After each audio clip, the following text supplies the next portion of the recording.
चलो आज नए चैप्टर की शुरुआत करनी है। एनपीओ मतलब पूरा चैप्टर था फाइनेंशियल स्टेटमेंट्स ऑफ एनपीओ। हम प्यार से इसको बोलते हैं बस एनपीओ। तो इसमें कुछ नहीं, आपको बेसिक सीखना है बस कि एनपीओ की फाइनेंशियल स्टेटमेंट्स क्या बनती है और कैसे बनती है। ठीक है, तो एनपीओ का फुल फॉर्म क्या होता है? नॉन प्रॉफिट ऑर्गेनाइजेशन या फिर नॉट फॉर प्रॉफिट ऑर्गेनाइजेशन, दोनों भी ठीक है। चलो, तो पहली बात तो भाई एनपीओ होता क्या है? What is NPO? आपके हिसाब से एनपीओ क्या होते हैं? वेरी गुड, बिल्कुल सही। ऐसे ऑर्गेनाइजेशंस जिनका मोटे प्रॉफिट कमाना नहीं होता। तो NPO means those organizations those organizations whose motive is not to earn profit but to work for the welfare of public or its members।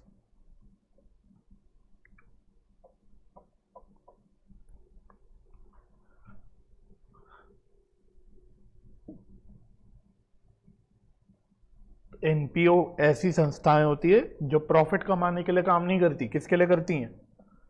Society के लिए, पब्लिक वेलफेयर के लिए, या फिर अपने मेंबर्स के लिए। जैसे कि फॉर एग्जांपल आप अपनी सोसाइटी में रहते हो, हर सोसाइटी की अपनी एक रेजिडेंट वेलफेयर सोसाइटी क्या होती है? एसोसिएशन होती है, RWAs होती है, सुना होगा आपने। तो वो क्या है? वो अपने आप में एक एनपीओ है। और वो किसके लिए काम कर रही है? क्या वो पूरी सोसाइटी के लिए काम कर रही है, सिर्फ अपने रेजिडेंट्स के लिए काम कर रही है?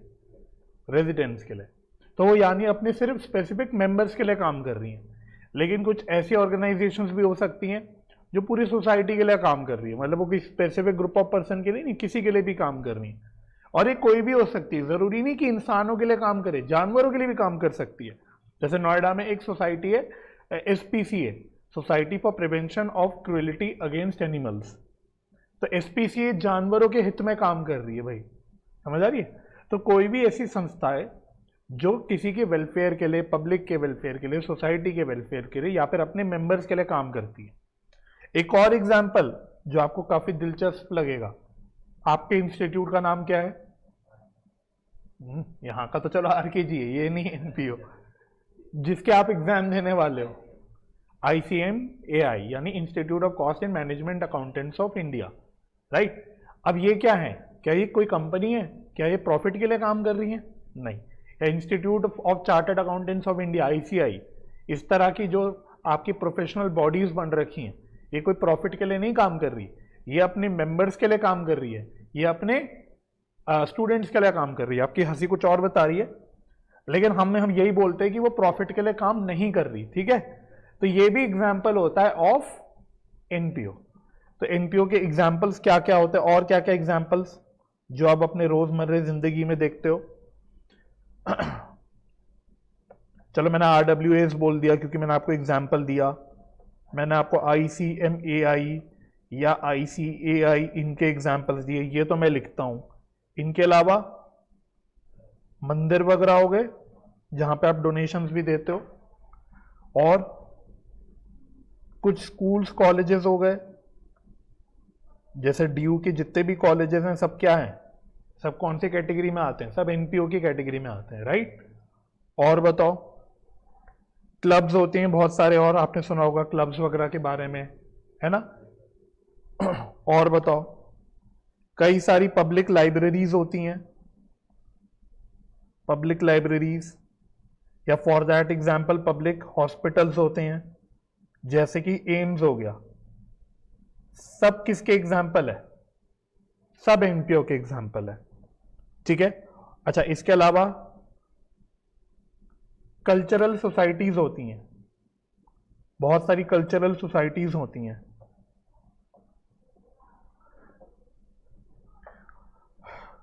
या फिर कोई और चैरिटेबल ट्रस्ट हो गई, कोई और चैरिटेबल सोसाइटीज हो गई, जैसे मैंने आपको एसपीसीए का एग्जाम्पल दिया, एटसेट्रा, मतलब बहुत है इतने एग्जाम्पल्स।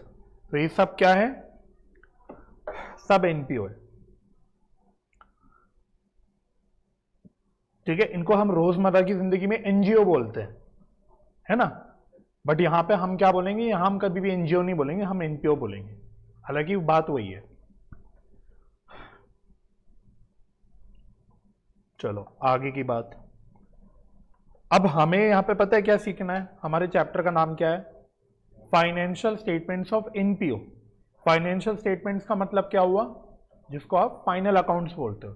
जैसे सोल प्रोप्राइटर के केस में आपने अभी पिछले चैप्टर में फाइनल अकाउंट्स पढ़े थे, तो कौन से थे final accounts, trading, PNL, balance sheet, कोई और एक अकाउंट था जो मिस कर गया, मैन्युफैक्चरिंग अकाउंट। इसी प्रकार से अब यहाँ पे हमें सीखना है कि एनपीओ के केस में क्या फाइनल अकाउंट्स बनते हैं, ठीक है। तो following financial statements are prepared in case of NPO.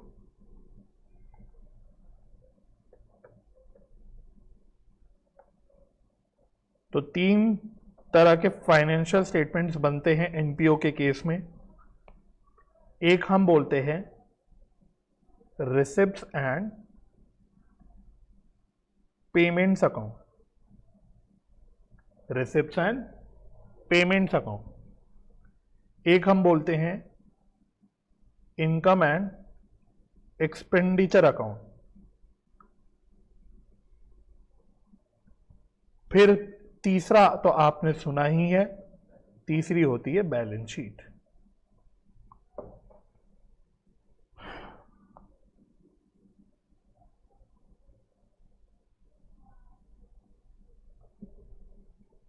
ठीक है। अच्छा, एक स्टार पॉइंट जो आपसे कभी कभी पूछा जा सकता है, sources of funds for NPO.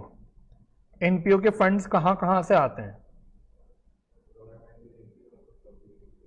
पैसों का जुगाड़ कहां से करते हैं। सबसे बड़ा जुगाड़ होता है डोनेशन, ठीक है। फिर होता है सब्सक्रिप्शन। आपको पता है कल को आप जब क्वालिफाई कर जाओगे, आप सीएमए बन जाओगे, तो आपको क्या लगता है, आपको बस एक बार बस सीएमए बन गए काम खत्म हो गया? नहीं, आपको हर साल एक मेंबरशिप फीस देनी पड़ेगी अपने इंस्टीट्यूट को।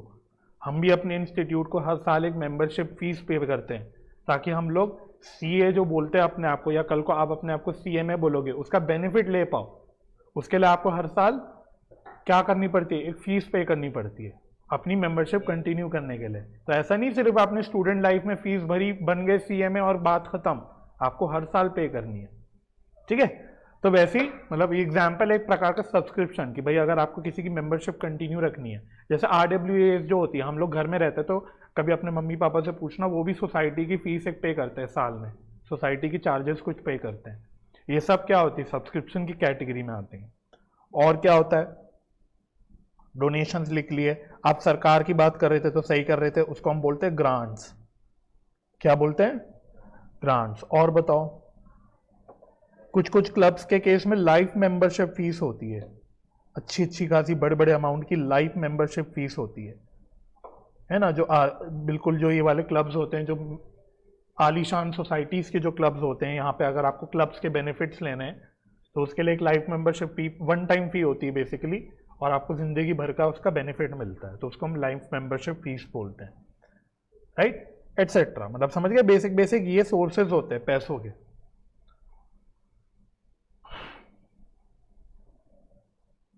तो इस चैप्टर में आपको बहुत लिमिटेड चीजें सीखनी है, ऐसा नहीं कि बहुत कुछ सीखना है, क्योंकि पहली बात, एनपीओ एक ऐसा चैप्टर है जो एक्चुअली सब्जेक्टिव पढ़ने वाला है।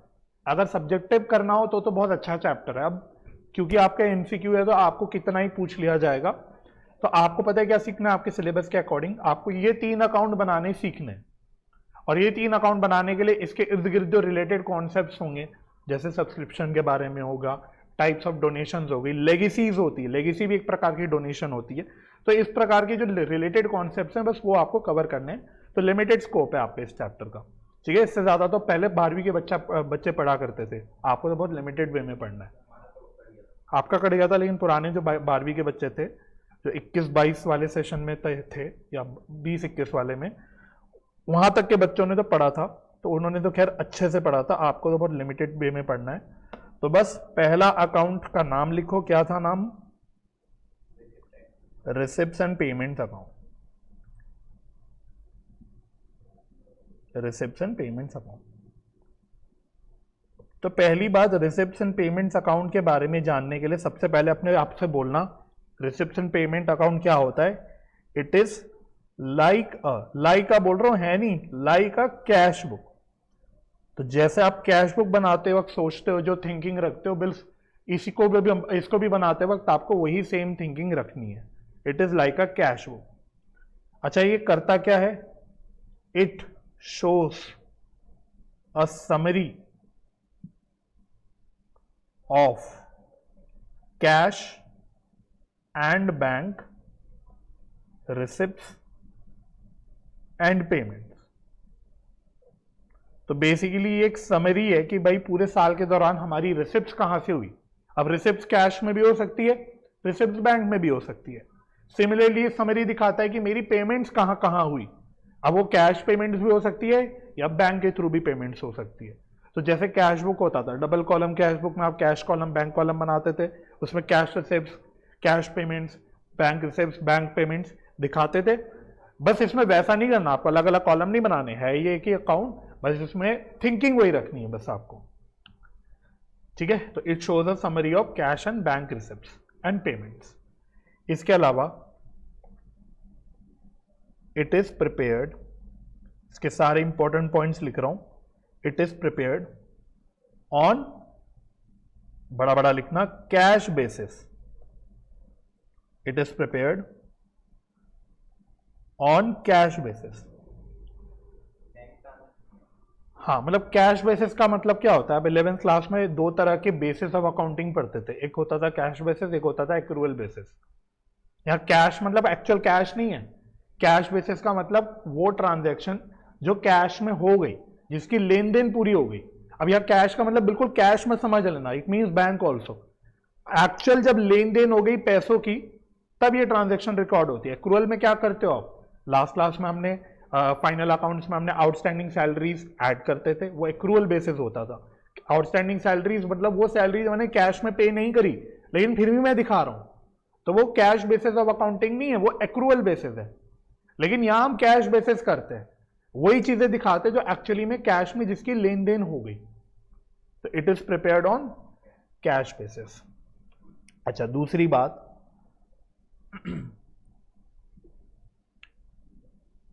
ऑल टाइप्स ऑफ, या ऑल नहीं लिखना चाहिए, बोथ लिखना चाहिए, both types of payments and receipts are shown, that is capital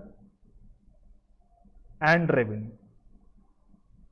मतलब सिंपल भाषा में, दैट इज, सिंपल भाषा में अगर मैं बोलना चाहूं, इट शोज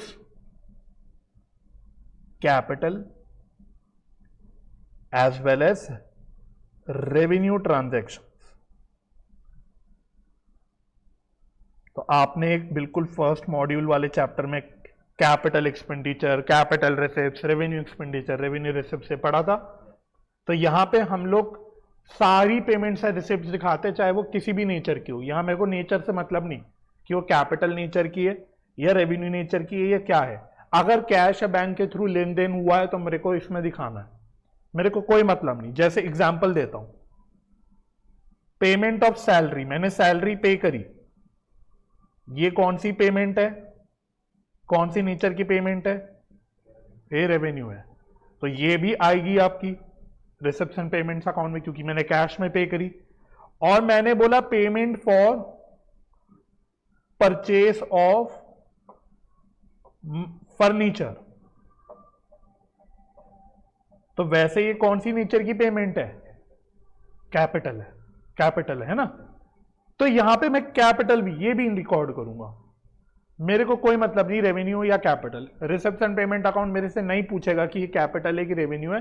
वो सिर्फ क्या पूछेगा कि बताओ कैश या बैंक में लेन देन हुई कि नहीं हुई, अगर हुई तो दिखाओ, simple.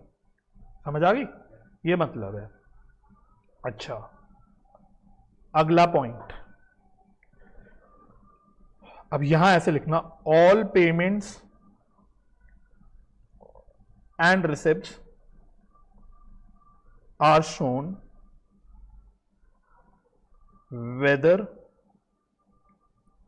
relating to current year, whether relating to current year, previous year or future year, or future year।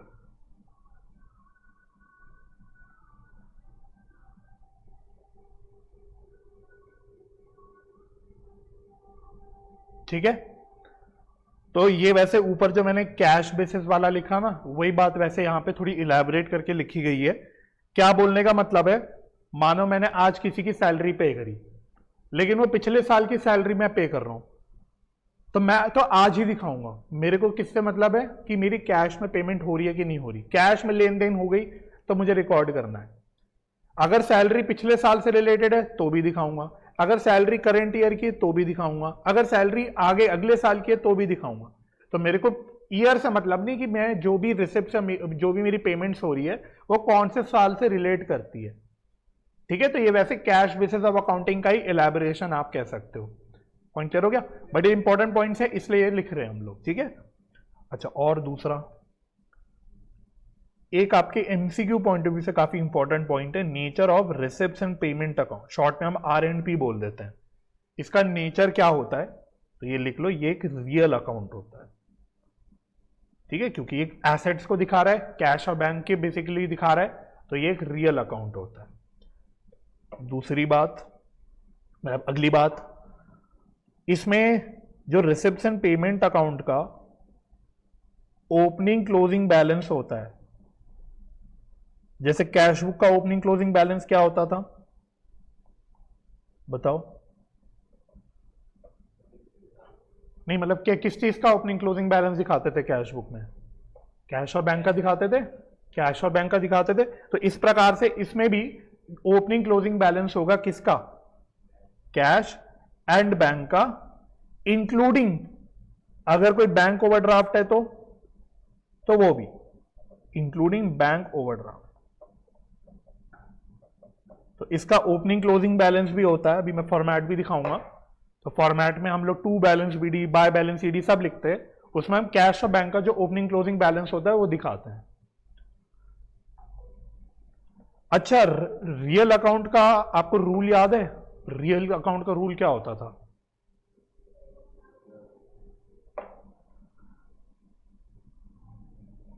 Debit what comes in, credit what goes out, ये होता था।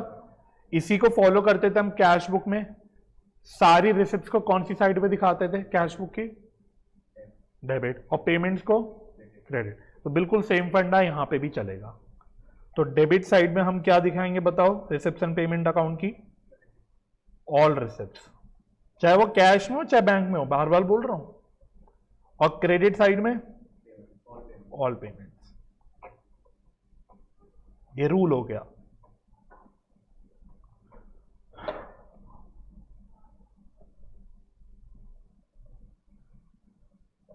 ठीक है, तो ये इंपॉर्टेंट पॉइंट्स हैं। और बाकी रिसिप्शन पेमेंट अकाउंट की शक्ल कैसी दिखती है? तो reception payment account for the year ended, जो भी है,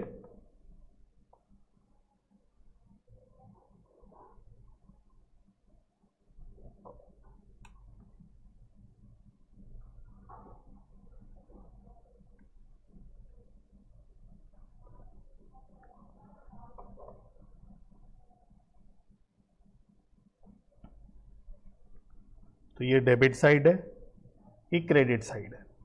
सबसे पहली बात, यहां पे हम लोग पर्टिकुलर्स नहीं लिखते, हम क्या लिखते हैं, रिसिप्ट्स। इसको हम बोलते हैं रिसिप्ट्स का कॉलम, और यहां पे हम लोग लिखते हैं पेमेंट्स, पेमेंट्स का कॉलम। तो एक ये डिफरेंस होता है, आपको यहां पर्टिकुलर्स नहीं लिखना, कभी भी क्या लिखना है, रिसिप्ट्स और पेमेंट्स। तो ये लिख लेना, ये थोड़ी सी आपको नई सी चीज लगेगी, क्योंकि बाकी सब अकाउंट में हम लोग लिखते हैं पर्टिकुलर्स, लेकिन यहां में लिखना है रिसिप्ट्स एंड पेमेंट्स। अच्छा, सबसे पहली बात, हमारे पास ओपनिंग बैलेंस होगा टू बैलेंस बीडी। आपको कैश का भी ओपनिंग बैलेंस लिखना है, आपको बैंक का भी ओपनिंग बैलेंस लिखना है। दोनों के ओपनिंग बैलेंस यहीं पे आएंगे और बाहर टोटल आ जाएगा। अच्छा, हाँ वही बता रहा हूं, बैंक ओवरड्राफ्ट होगा तो कहां आएगा, अगर बैंक ओवरड्राफ्ट का ओपनिंग बैलेंस है तो यहां पे आएगा, बाय बैंक ओवरड्राफ्ट लिख लो ओपनिंग बैलेंस, क्योंकि ये लाइबिलिटी होती है और लाइबिलिटी का ओपनिंग बैलेंस हम इधर लिखते हैं क्रेडिट के तरफ, तो ये यहां पे लिख देंगे। ठीक है, एक ये हो गया। उसके बाद डेबिट साइड में हम सारे रिसिप्ट्स दिखाएंगे इंडिविजुअली, ऑफ कोर्स, एक एक करके जो भी रिसिप्ट्स हैं सारी रिसिप्ट्स आप दिखा दोगे, और क्रेडिट साइड में इसी तरह से क्या दिखाओगे, बाय जो भी पेमेंट्स हैं जिस भी चीज के लिए, ऑफ कोर्स इंडिविजुअली दिखाना। इंडिविजुअली बोले तो एक एक करके, मतलब सैलरी है तो सैलरी बाय सैलरी लिखोगे, रेंट है तो बाय रेंट लिखोगे, फर्नीचर परचेज किया तो बाय फर्नीचर लिखोगे, एंड सो ऑन। उसके बाद क्लोजिंग बैलेंस यहां पे आ जाएगा bye balance CD, again cash का भी आएगा, बैंक का भी आएगा, और खुदा ना खास्ता कभी अगर बैंक ओवरड्राफ्ट का क्लोजिंग बैलेंस हो तो यहां पे आ जाएगा।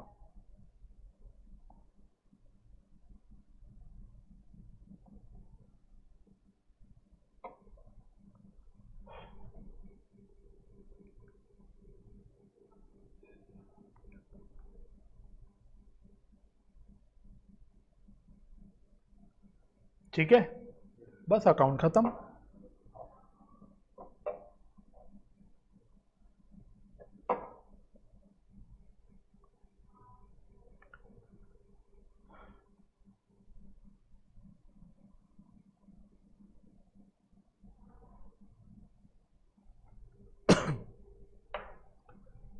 तो इसमें और कैश बुक में दो चार फर्क है, ठीक है, क्योंकि कैश बुक नहीं है, जस्ट लाइक कैश बुक है। पहला फर्क देखो, यहां हम डेट वाइज नहीं रिकॉर्ड कर रहे, कैश बुक में हम एक एक ट्रांजैक्शन डेट डाल डाल के रिकॉर्ड करते हैं, यहां हम सिर्फ समरी दिखाएंगे। जैसे कैश बुक में अगर मैंने साल में 10 बार फर्नीचर खरीदा तो मैं उसको 10 बार दिखाऊंगा अलग अलग डेट्स पे, लेकिन रिसिप्ट्स एंड पेमेंट अकाउंट में सारी फर्नीचर की जो परचेज है वो मैं एक साथ दिखाऊंगा। समझ आ रही है? तो ये थोड़ा सा डिफरेंस है, ये इसलिए मैंने बोला एक समरी है बस। आगे समझ, फॉर्मेट लिख दिया। तो देखो जरा, छोटा सा सवाल है, illustration 11, from the following particulars prepare receipts and payments account. बड़ा सिंपल, कैश इन हैंड ये क्या है, ओपनिंग बैलेंस। ये क्या है, cash at bank, opening balance. फिर सब्सक्रिप्शंस, रिसिप्ट्स है, very good. Donations received, receipts है, भाई जो भी रिसीव हो रहा है रिसिप्ट्स है। फर्नीचर परचेज, तो मैं क्या भेदभाव कर रहा हूं कि मेरी कौन सी पेमेंट है, रेवेन्यू की, कैपिटल, मैं कोई भेदभाव नहीं कर रहा। पेमेंट है तो पेमेंट है। जनरल एक्सपेंसेस, पेमेंट है। पोस्टेज, पेमेंट है।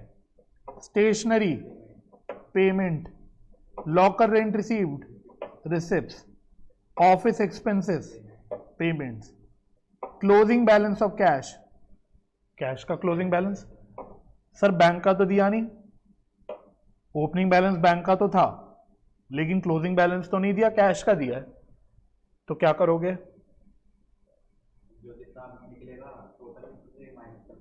वेरी गुड, मतलब बैलेंसिंग फिगर जो निकलेगा इसका वो क्या होगा, बैंक का क्लोजिंग बैलेंस। अच्छा, कब अगर यहां सवाल में डिप्रिसिएशन लिखा होता तो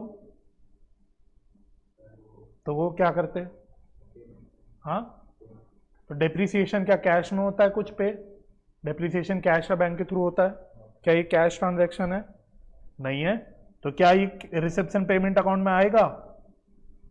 नहीं आएगा। समझ आ गई? चलो,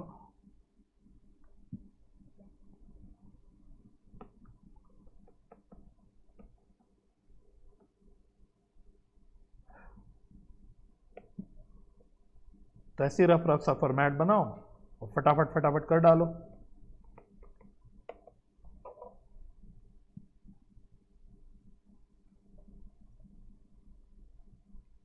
तो यहां लिखना है रिसिप्ट्स,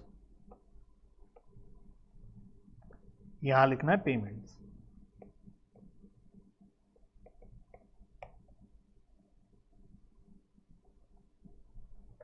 तो सबसे पहले टू बैलेंस बीडी, कैश का और बैंक का, 2000, 6000, 8000। ठीक है, क्वेश्चन मैं दिखाते हुए चलता हूं। तो सबसे पहले ये कर दिया, ये कर दिया। फिर सब्सक्रिप्शन 3000 का रिसिप्ट साइड पे आ जाएगा, टू सब्सक्रिप्शन 3000। ठीक है, उसके बाद डोनेशंस रिसीव्ड 2400, तो टू डोनेशन 2400।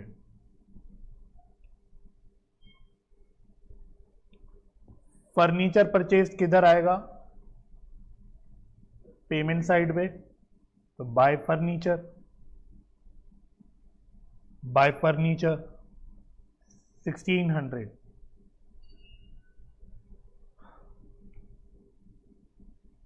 उसके बाद जनरल एक्सपेंसेस पेमेंट साइड पे,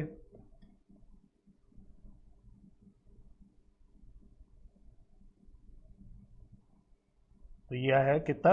1000। नेक्स्ट ये भी हो गया। पोस्टेज 400, तो बाय पोस्टेज 400, ये भी हो गया। फिर स्टेशनरी 600, स्टेशनरी 600, तो bye stationery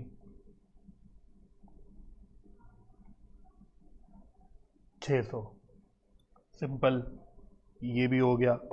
locker rent received, locker rent received 1800, तो इधर आ गया, to locker rent received, to locker rent received 1800, तो ये रिसिप्ट साइड पे आ गया। और ऑफिस एक्सपेंसेस 800, ये कहाँ आएगा? पेमेंट साइड पे,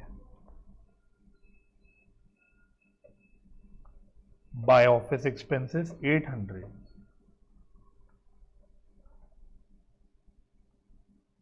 ये हो गया। बस अब क्लोजिंग बैलेंस ऑफ कैश है, तो बाय बैलेंस सीडी, कैश का, बैंक का। कैश का 7000 है, बैंक का मेरे को नहीं पता। चलो, डेबिट का टोटल कितना आ रहा है? 11, 14, 15,200।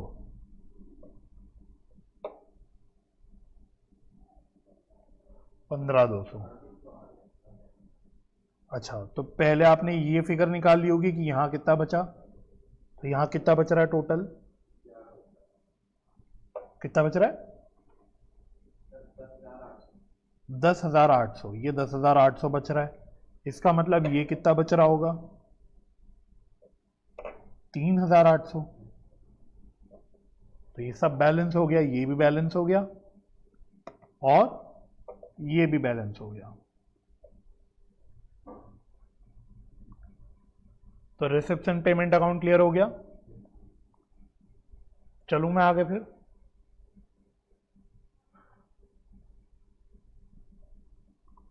अगला अकाउंट का क्या नाम था? दूसरे अकाउंट का?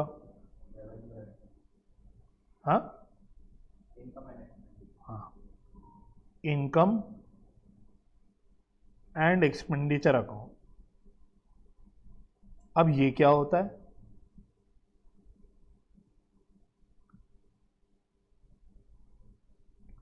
इट इज लाइक, ध्यान रखना लाइक का मतलब क्या होता है, उसके जैसा है, वो नहीं है, उसके जैसा है। It is like profit and loss account. ये प्रॉफिट एंड लॉस अकाउंट के जैसा है, लेकिन प्रॉफिट एंड लॉस अकाउंट नहीं बन रहा। प्रॉफिट एंड लॉस अकाउंट कभी नहीं बनेगा एनपीओ के केस में, बताओ क्यों? बिल्कुल, क्योंकि वो प्रॉफिट के लिए काम ही नहीं कर रहे, तो प्रॉफिट एंड लॉस अकाउंट कैसे बनेगा? तो उसकी जगह क्या बना रहे हैं? Income and expenditure account. ठीक है, लेकिन इसका मतलब बनाने का जो तरीका है वो प्रॉफिट एंड लॉस अकाउंट की तरह ही होता है। अच्छा, it is prepared on accrual basis. It is prepared on accrual basis. Accrual basis बोले तो हाँ, करेंट ईयर से related, that is only transactions relating to current year is shown। जैसे रिसेप्शन पेमेंट अकाउंट में मैंने क्या लिखा था, चाहे प्रीवियस ईयर से रिलेटेड हो, चाहे करंट ईयर से हो, चाहे फ्यूचर ईयर से हो, मैं सारी दिखाऊंगा। लेकिन यहां एक्रूअल बेसिस है, यहां मेरे को सिर्फ करंट ईयर से रिलेटेड ट्रांजैक्शन दिखानी है। ठीक है, और ये वैसा फाइनल अकाउंट से पीएनएल अकाउंट में भी करते थे, हालांकि वहां बोलते नहीं थे मुंह से कि एक्रूअल बेसिस है, ये है, वो है, करंट ईयर से रिलेटेड है, लेकिन जो हम आउटस्टैंडिंग एक्सपेंस की एडजस्टमेंट करते थे, प्रीपेड एक्सपेंस की करते थे, इनकम रिसीव्ड इन एडवांस की करते थे, एक्रूड इनकम की करते थे, वो सब क्यों करते थे? एक्रूअल बेसिस की वजह से। पॉइंट समझ में आ रहा है? तो यहां पे भी वही सब काम करना है। अगर यहां पे भी आउटस्टैंडिंग एक्सपेंस है तो आपको ऐड करना है, प्रीपेड एक्सपेंस है तो माइनस करना है, वही सेम काम यहां पे भी है। ठीक है, अच्छा दूसरी बात, हमने रिसेप्शन पेमेंट अकाउंट में, चलो एक काम करते हैं, पहले ये दिखाते हैं इट्स की मेन ही इसमें दिखाते क्या है। It shows income earned and expenditure incurred during an accounting period. तो वैसे तो नाम से ही पता लग रहा है इसके, बट फिर भी लिख लेते हैं भाई, इसमें हम दिखाते क्या है, इनकम और एक्सपेंडिचर दिखाते कि भाई मेरी इनकम कहां कहां से हुई, क्या क्या हुई, और एक्सपेंडिचर क्या क्या हुए, वो भी रिलेटिंग टू सिर्फ करंट ईयर ऑफ कोर्स, क्योंकि एक्रूअल बेसिस है। रिसिप्शन पेमेंट अकाउंट में मैंने बोला था कि उसमें रेवेन्यू ट्रांजैक्शंस भी आती है, कैपिटल भी आती है। यहां कौन सी आती होगी? क्या मशीनरी परचेज करी कभी आप प्रॉफिट एंड लॉस अकाउंट में दिखाते थे? नहीं दिखाते थे। इसका मतलब खाली कौन सी ट्रांजैक्शन आएगी? रेवेन्यू। तो it shows only revenue transaction, है ना। तो जैसे वही एग्जांपल अगर मैं लूं, अगर सैलरी इनकर हुई कोई तो वो तो आएगी, लेकिन अगर मैंने फर्नीचर परचेज किया तो वो नहीं आएगा। और डेप्रिसिएशन आएगा, तो ये मैं अलग पॉइंट पे लिखवा देता हूं, non cash expense like depreciation is also shown।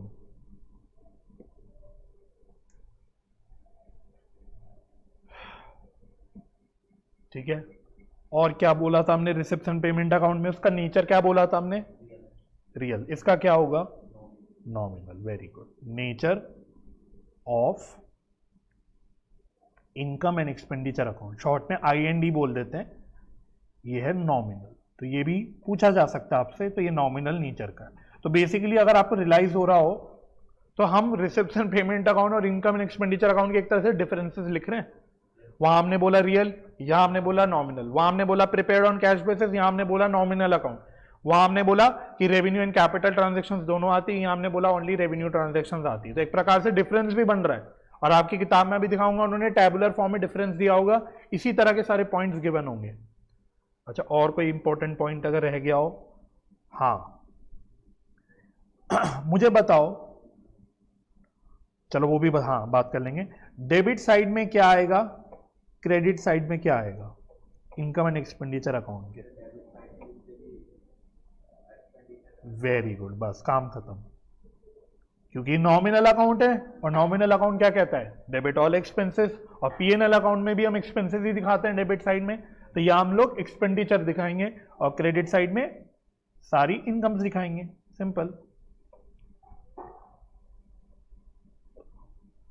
अच्छा, क्या इसका ओपनिंग क्लोजिंग बैलेंस होगा? जैसे रिसेप्शन पेमेंट अकाउंट का आप कह रहे थे ओपनिंग क्लोजिंग बैलेंस होता है कैश बैंक का, क्या इसका होगा? नहीं होता। पीएनएल अकाउंट का कभी ओपनिंग क्लोजिंग बैलेंस होता है? नहीं होता। No opening and closing balance. तो पीएनएल अकाउंट का जो बैलेंस बचता था उस पर आप कभी बैलेंस सीडी लिखते थे क्या? नहीं लिखते थे। तो उसको क्या बोलते थे? पीएनएल अकाउंट में जो बैलेंस बचता था उसको क्या बोलते थे? हाँ, क्या, लेकिन बोलते क्या थे उसको? हाँ, नेट प्रॉफिट या नेट लॉस। तो वहां कभी बैलेंस सीडी नहीं लिखा पीएनएल अकाउंट में? कभी by balance CD, to balance CD, by balance BD, to balance BD लिखा कभी आपने आज तक? नहीं। तो ये भी वही है, no opening and closing balance. तो सर बैलेंस जो बचा उसका क्या होगा? जैसे पीएनएल अकाउंट में बैलेंस बचता है उसको हम नेट प्रॉफिट या नेट लॉस बोलते हैं। तो जो बैलेंस आएगा इनकम एंड एक्सपेंडिचर अकाउंट का, उसका क्या होगा? तो ये लिख लो, ये एक इंपॉर्टेंट पॉइंट है। अगर total of income, income side का जो टोटल है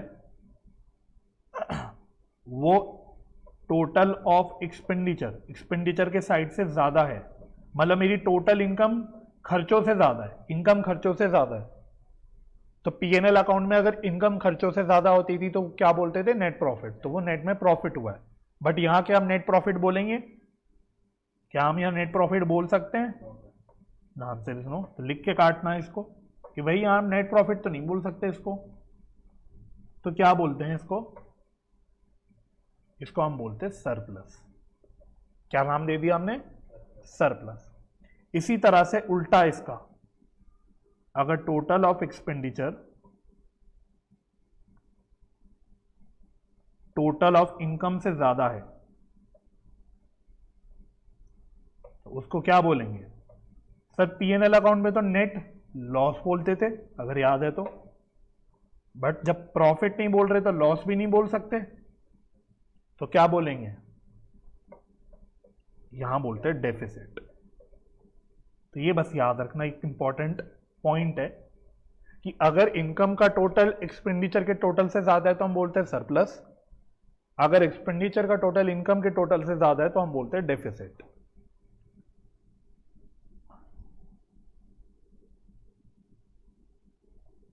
तो अभी बस लिख लो इसका क्या होता है, दोनों भी क्या होता है अभी लिख लो, अभी मैं बताऊंगा नहीं कि क्या लिख रहा हूं, बस लिख देता हूं।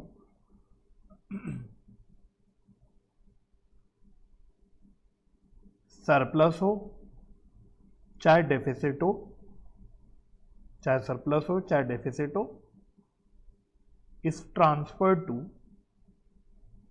नेट प्रॉफिट नेट लॉस को कैपिटल में ट्रांसफर करते थे, यहां उसी को हम कैपिटल बोलने की जगह बोलते हैं कैपिटल फंड। Capital fund. तो ये बस लिख रहा हूं कि हम कहां ट्रांसफर कर देते हैं? कैपिटल फंड में।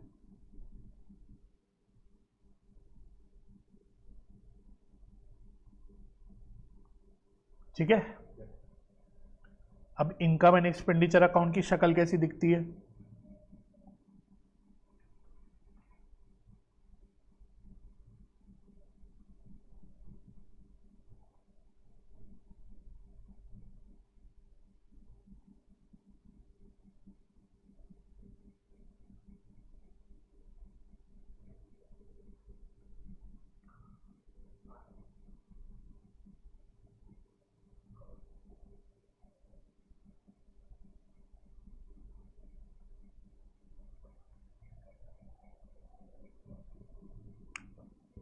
तो यहां पे भी ध्यान रखना, हम पर्टिकुलर्स नहीं लिखते, हम क्या लिखते हैं? Income and expenditure. तो डेबिट साइड पे तो लिखेंगे एक्सपेंडिचर, क्योंकि डेबिट साइड में हम सारी एक्सपेंडिचर दिखा रहे हैं, और क्रेडिट साइड पे क्या लिखेंगे, इनकम। तो income side and expenditure side ऐसे बोलते हैं हम।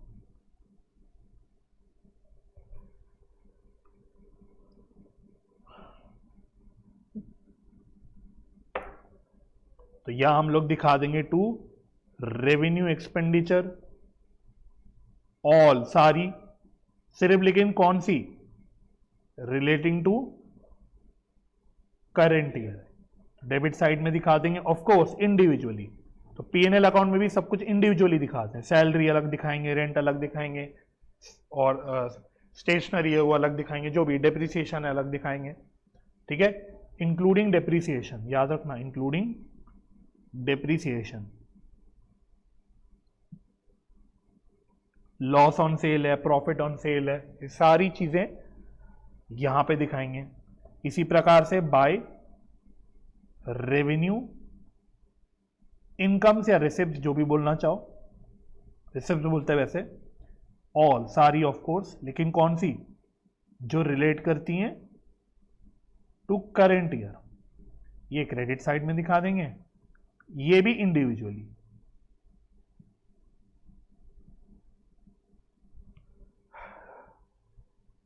ठीक है जी। उसके बाद अगर बैलेंस यहां बचा इधर, तो पीएनएल अकाउंट में हम नेट प्रॉफिट बोलते थे, इसकी जगह यहां क्या बोलते हैं, सरप्लस। और इसका क्या होता है, ये ट्रांसफर हो जाता है टू कैपिटल फंड। इसी प्रकार से अगर बैलेंस यहां बचा तो क्या बोलते हैं, डेफिसिट। और इस डेफिसिट का क्या होता है, ये भी ट्रांसफर हो जाता है to capital fund.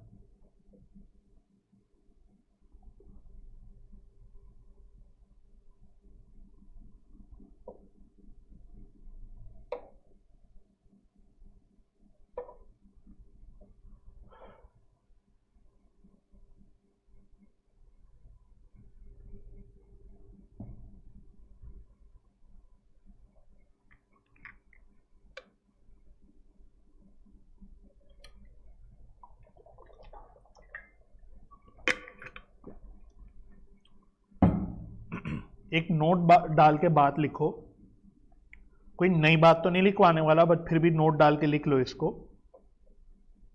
Calculation of expenditure to be debited oblique income to be credited to income and expenditure account. तो मैं बार बार कह रहा हूं, हमें इनकम या एक्सपेंडिचर सिर्फ रिलेटिंग टू करेंट ईयर लेनी है।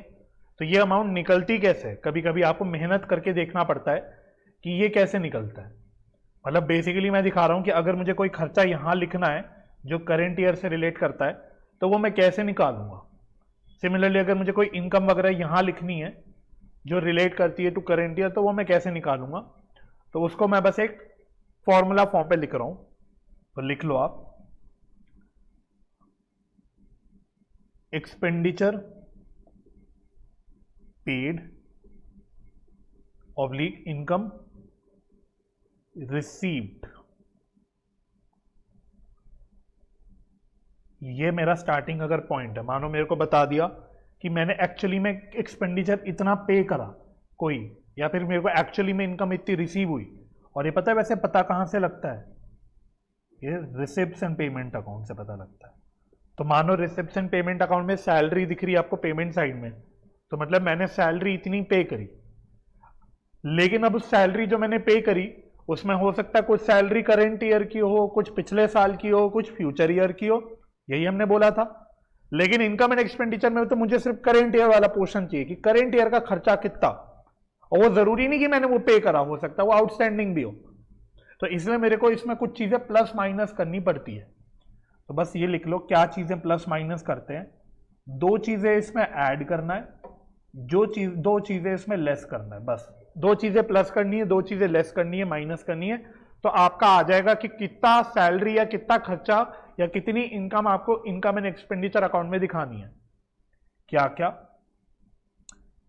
आउटस्टैंडिंग एट एंड, यानी आउटस्टैंडिंग का क्लोजिंग बैलेंस वो ऐड करना है, और इसका उल्टा अगर कोई आउटस्टैंडिंग एट बिगिनिंग है, यानी आउटस्टैंडिंग का अगर कोई ओपनिंग बैलेंस है तो वो माइनस करना है। और प्रीपेड या फिर एडवांस, इसका ओपनिंग बैलेंस यानी एट बिगिनिंग अगर है वो प्लस करना है, और इसका उल्टा अगर कोई प्रीपेड है या कोई एडवांस है एट एंड वो मेरे को माइनस करना है। बस ये दो चीजें प्लस माइनस कर दोगे तो आपका आंसर आ जाएगा जो आप निकालना चाहते हो, एक्सपेंडिचर या income to be transferred to income and expenditure account.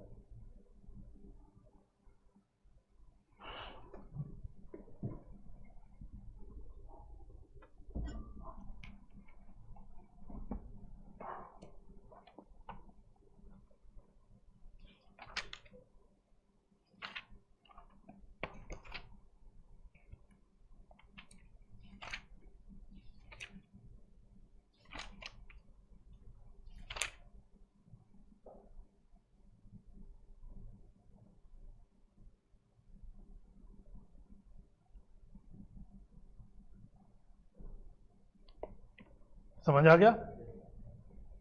एक एग्जाम्पल लिखना, एक क्वेश्चन फॉर्म में लिखवा रहा हूं। Example,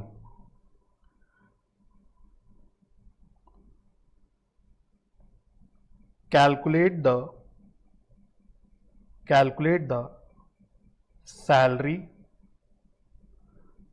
the salary to be debited in income and expenditure account for the year ended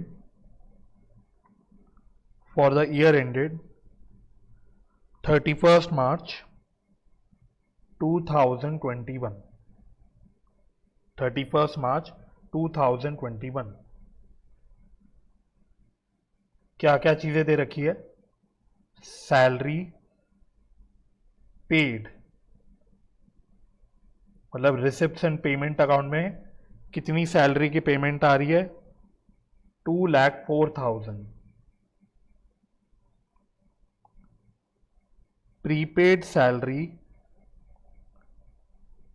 salaries on 31st March 2020 ये आ रही है 24,000।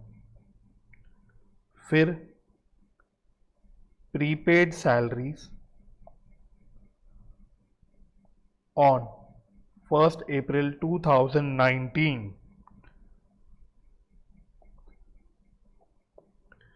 sorry 2021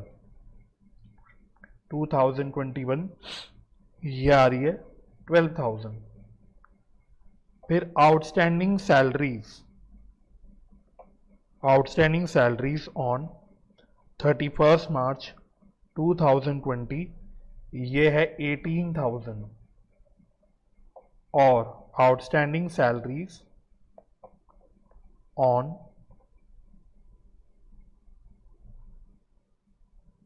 ये 1st April मत लिखना, ये 31st March लिखना, 2021। हाँ, ये 31st March 2021 होगा। और outstanding salary on 31st March 2021 ये होगा 15,000। बस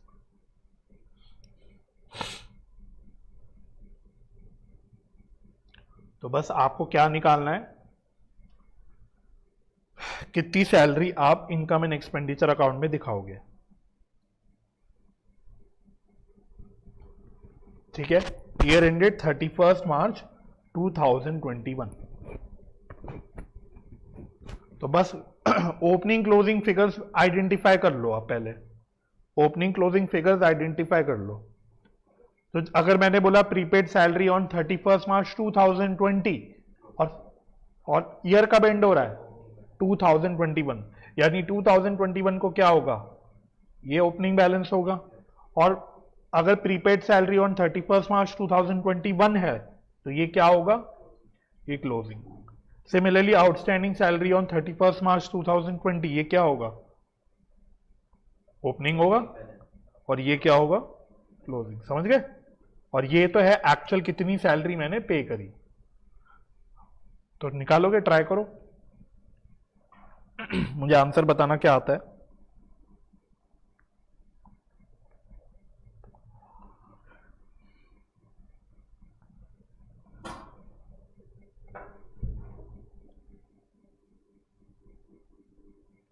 गुड मॉर्निंग गौरव। तो आप लोग भी ऑनलाइन वाले जो भी बैठे हैं, इसका आंसर निकाल के मेरे को बताना, थोड़ी देर में मैं देखूंगा।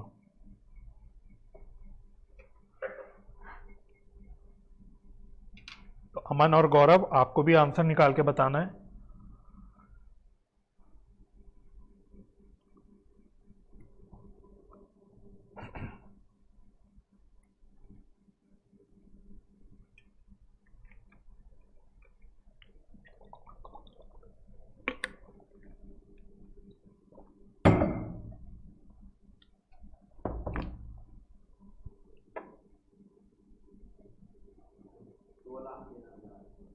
दो लाख 13 आंसर आया प्रिंस का।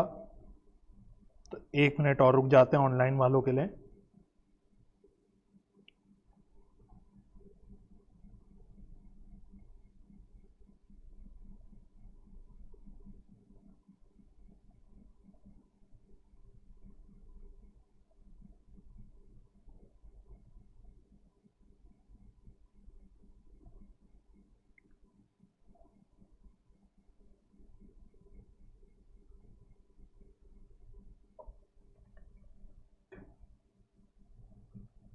गौरव का आया 2,19,000।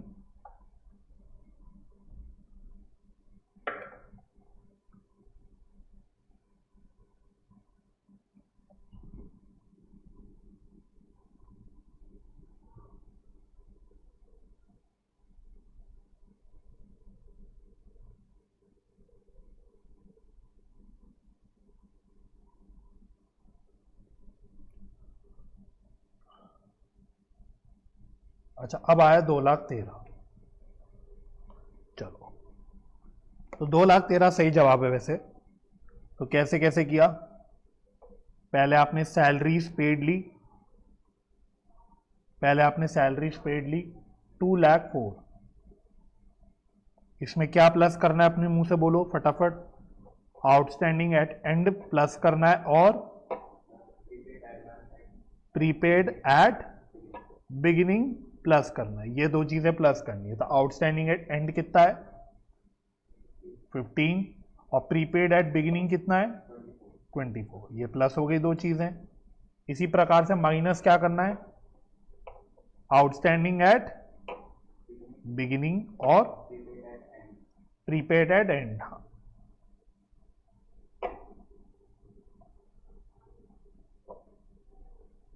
ठीक है, तो आउटस्टैंडिंग एट बिगिनिंग है 18,000 और प्रीपेड एट एंड कितना है 12,000। ये दो चीजें माइनस, तो ये कितना आ गया 2,13,000।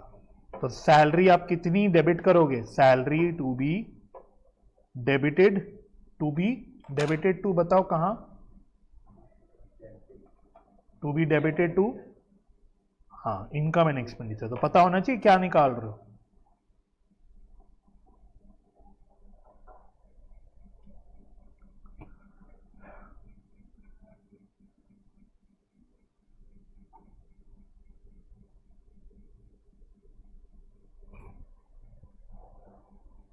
चलो,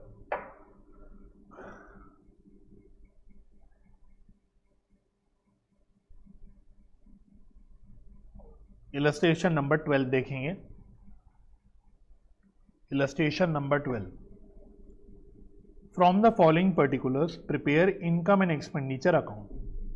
तो कह रहे fees collected including 3000 on account of last year, ये क्या होगा, माइनस करेंगे। ये इसका मतलब क्या है, ये प्रीवियस ईयर का है, ठीक है। तो इसको मैं एक प्रकार से क्या बोल सकता हूं, आउटस्टैंडिंग एट बिगिनिंग। भाई प्रीवियस ईयर में आउटस्टैंडिंग रहा होगा तभी मुझे इस साल मिल रहा है। फिर मीटिंग एक्सपेंसेस, नॉर्मल खर्चा, ट्रैवलिंग एंड कन्वेंस खर्चा, fees for the year outstanding, कोई फीस आउटस्टैंडिंग है ये वाली, सैलरी पेड, अच्छा इसको क्या करेंगे, प्लस कर देंगे। Salary paid including 300 on account of last year, हाँ ये क्या होगा, आउटस्टैंडिंग है बिगिनिंग।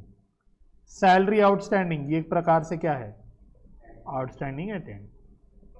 एंटरटेनमेंट एक्सपेंसेस खर्चा, टूर्नामेंट एक्सपेंसेस खर्चा, purchase of books and periodical including 2000 on purchase of books, ये अच्छा पॉइंट है। बुक्स को पता है हम क्या मानते हैं, आपको पता है बुक्स को क्या मानते हैं? बुक्स को हम हमेशा याद रखना, सिर्फ एनपीओ में नहीं, हमेशा बुक्स को हम मानते हैं एक प्रकार का फिक्स्ड एसेट। बुक्स से हम मानते कि किताब जो होती है वो हमें लॉन्ग टर्म बेनिफिट देती है, हाँ। जबकि न्यूज़पेपर और पीरियोडिकल्स और मैगजीन्स ये एसेट नहीं, ये बेकार की चीजें हैं, ये टाइम पास चीजें हैं। जर्नल्स, पीरियोडिकल्स वगैरह वगैरह ये सब क्या है, ये खर्चा होता है, ठीक है। किताबें हम बोलते हैं कि भाई अगर आज आपके पास कोई किताब है, देखो मेरे पास ये मैंने आपको जो सवाल दिया था अभी, जो ये मैंने 2021 की किताब से दिया था, 12th की पुरानी किताब से, ये मुझे अभी तक बेनिफिट दे रही है। तो किताबें हम हमेशा मानते हैं कि क्या देती है, लॉन्ग टर्म बेनिफिट देती है, राइट। इसलिए किताबों को हम एक लॉन्ग टर्म एसेट या फिक्स एसेट की तरह ट्रीट करते हैं। जबकि न्यूज़पेपर, अब 2 साल पुराना न्यूज़पेपर क्या यूज करूंगा, वो तब तक कबाड़ में जा चुका होगा, तो वो क्या होता है, वो खर्चा होता है। फिर सिमिलरली 2 साल पुरानी मैगजीन का मैं कुछ करूंगा, कुछ नहीं करूंगा, बात समझ में आ रही है। तो इसका मतलब यहां पे मैंने 3000 की किताबें और जर्नल्स या पीरियोडिकल्स खरीदे, उसमें से 2000 रुपए क्या है, ये कैपिटल एक्सपेंडिचर है। तो कैपिटल एक्सपेंडिचर क्या आएगा हमारी इनकम एंड एक्सपेंडिचर अकाउंट में, नहीं आएगा, सिर्फ रेवेन्यू एक्सपेंडिचर आएगा। तो सिर्फ कितना अमाउंट आएगा इसमें से, 1000, समझा रहे। एनीवे, रेंट है, postage, telephone and Telegram charges ये खर्चा है, और प्रिंटिंग एंड स्टेशनरी खर्चा है, डोनेशन रिसीव्ड इनकम है। तो बनाओगे इनकम एंड एक्सपेंडिचर अकाउंट, चलो साथ ही बनाते हैं।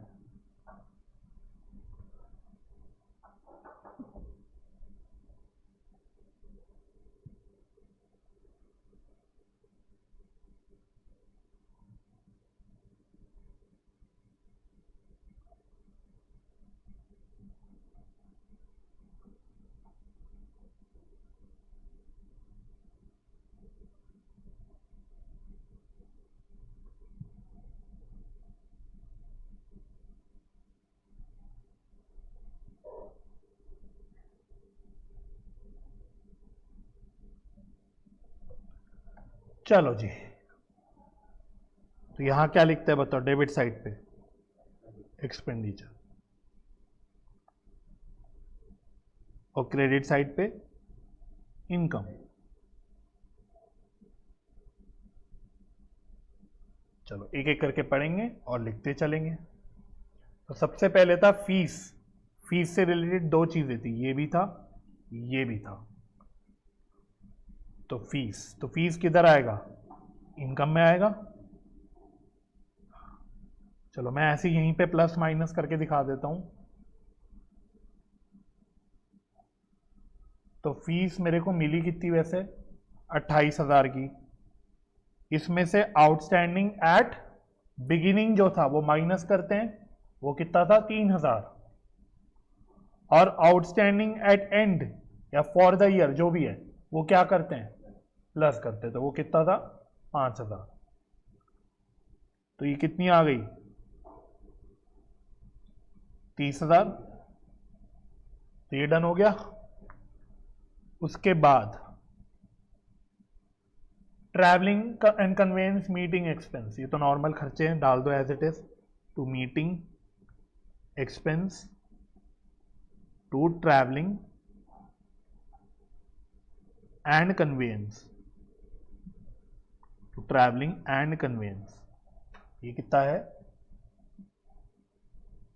2,000 और 800, 2,000 और 800।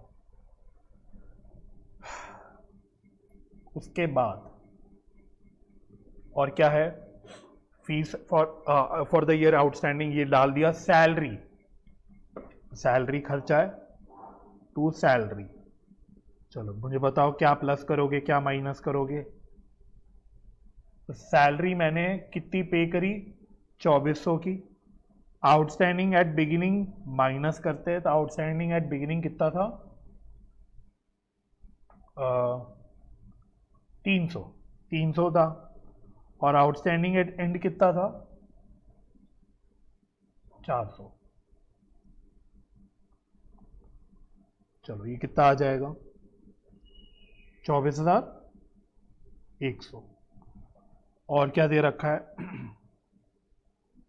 ये 24,000 था कि 2400 था, 2400 था, मैंने शायद एक जीरो ज़्यादा लगा दिया। ये 2400 था, तो ये कितना आ गया 2500 आ गया।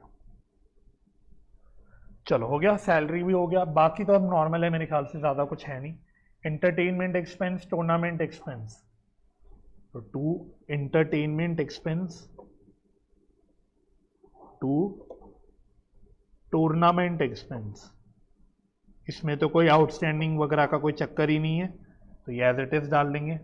तो एंटरटेनमेंट एक्सपेंस 500 है, टूर्नामेंट एक्सपेंस 1000 है, ये एज इट इज डाल दिया। और फिर क्या था, पीरियोडिकल्स एंड बुक्स था, लेकिन हमें क्या लिखना है, सिर्फ हमें खाली पीरियोडिकल्स लिखनी है, तो वो हम निकाल लेते हैं पीरियोडिकल्स। तो टोटल है 3,000, जिसमें से 2,000 की किताब है। तो टोटल खर्चा 3,000 है, लेकिन इसमें से 2,000 की तो किताब है, तो इसका मतलब जो बच गया 1,000, ये क्या है पीरियोडिकल्स।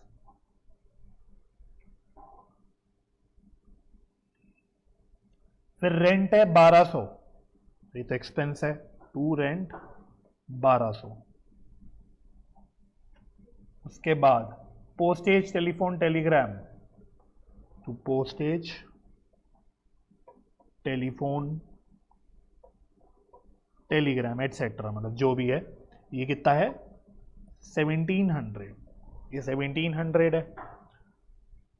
और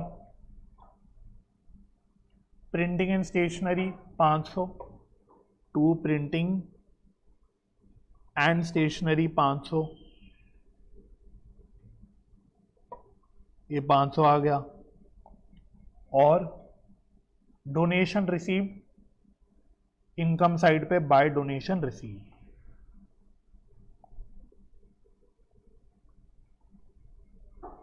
तो ये हो गया 800।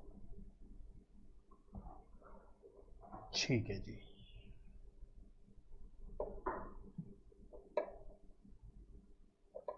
तो टोटल किधर का ज्यादा आ रहा है, ऐसे क्रेडिट का ही ज्यादा आएगा। तो क्या बच रहा है,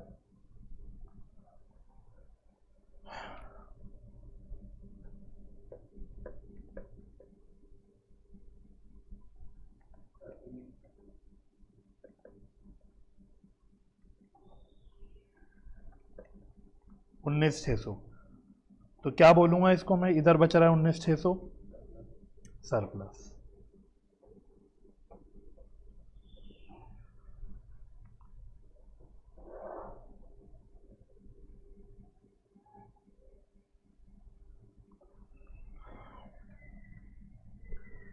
समझ आ गया। तो reception, payment account and income and expenditure account clear हो गया। ठीक है, तो एक बार मैं आपको डिफरेंसेस दिखाता हूँ, आपकी किताब में डिफरेंसेस दे रखे हैं, तो देखो क्या क्या है डिफरेंसेस।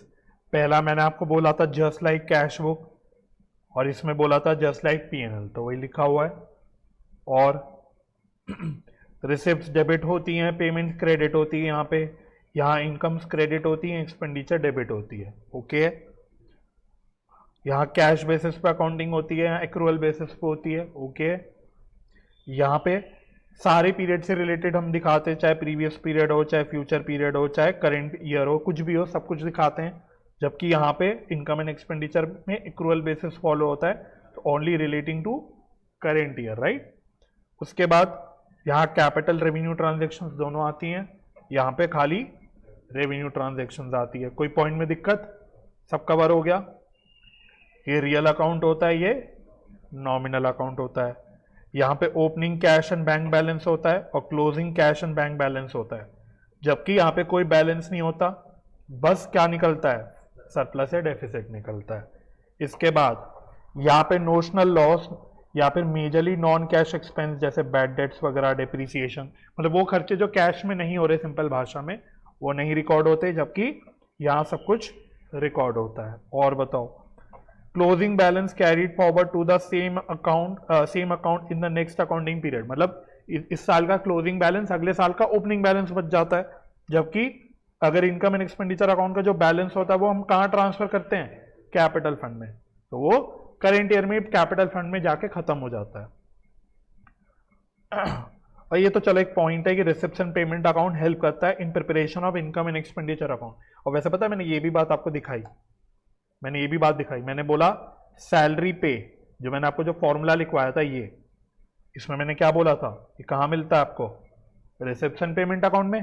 तो अगर आपको खर्चा निकालना है कि कितना मैं इनकम एंड एक्सपेंडिचर अकाउंट में डालूंगा, तो आप कहाँ से शुरुआत कर रहे हो, रिसेप्शन पेमेंट अकाउंट से। तो बस वही बात यहाँ पे उसने बोल दी डिफरेंस में, वही सा डिफरेंस है कि ये हेल्प करता है in preparation of income and expenditure account, जबकि ये हेल्प करता है in preparation of balance sheet.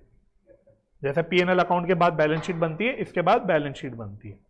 ठीक है, तो ये तो चलो लास्ट पॉइंट इतना अनइम्पॉर्टेंट सा था, ज्यादा नहीं था। बाकी सारे पॉइंट बताओ, बाकी सब ओके है? ठीक है, बाकी एक आपको एविडेंट डिफरेंस दे रखा है प्रॉफिट एंड लॉस अकाउंट और इनकम एंड एक्सपेंडिचर अकाउंट के बेसिस के ऊपर, तो देख लेते हैं। वैसे तो आप डिफरेंस खुद भी बना सकते हो। प्रॉफिट एंड लॉस अकाउंट कौन बनाता है, प्रॉफिट वाले बिजनेसेस बनाते हैं, जबकि ये एनपीओ बनाता है। और बताओ, debit balance for this profit and loss account is known as net loss and deducted from opening capital. वही मतलब नेट लॉस होता है और यहाँ पे क्या होता है, सरप्लस डेफिसिट होता है। Net profit, net loss, surplus deficit. फिर to check correctness of accounts, trial balance is prepared before, ये तो बेकार पॉइंट है। Debit balance of this income and expenditure account is known as, ये काट दो, समझ आ गया? तो मतलब ऐसे ही सा डिफरेंस, मतलब इग्नोर कर लो इसको, बेकार से बना रखे। इससे अच्छा डिफरेंस तो आप खुद ही बना लोगे, है ना? ठीक है, तो अभी तक reception payment account, income and expenditure account में कोई भी दिक्कत, सब कुछ कर लोगे? चलो थर्ड आओ। थर्ड कौन सी बनती, क्या बनता है इसमें, बैलेंस शीट। तो बैलेंस शीट का क्या फॉर्मेट बनाने की या बताने की आपको कोई जरूरत है? वो तो अब आपके खून में दौड़ रही है, बैलेंस शीट का फॉर्मेट तो खून में दौड़ता है। तो balance sheet is prepared normally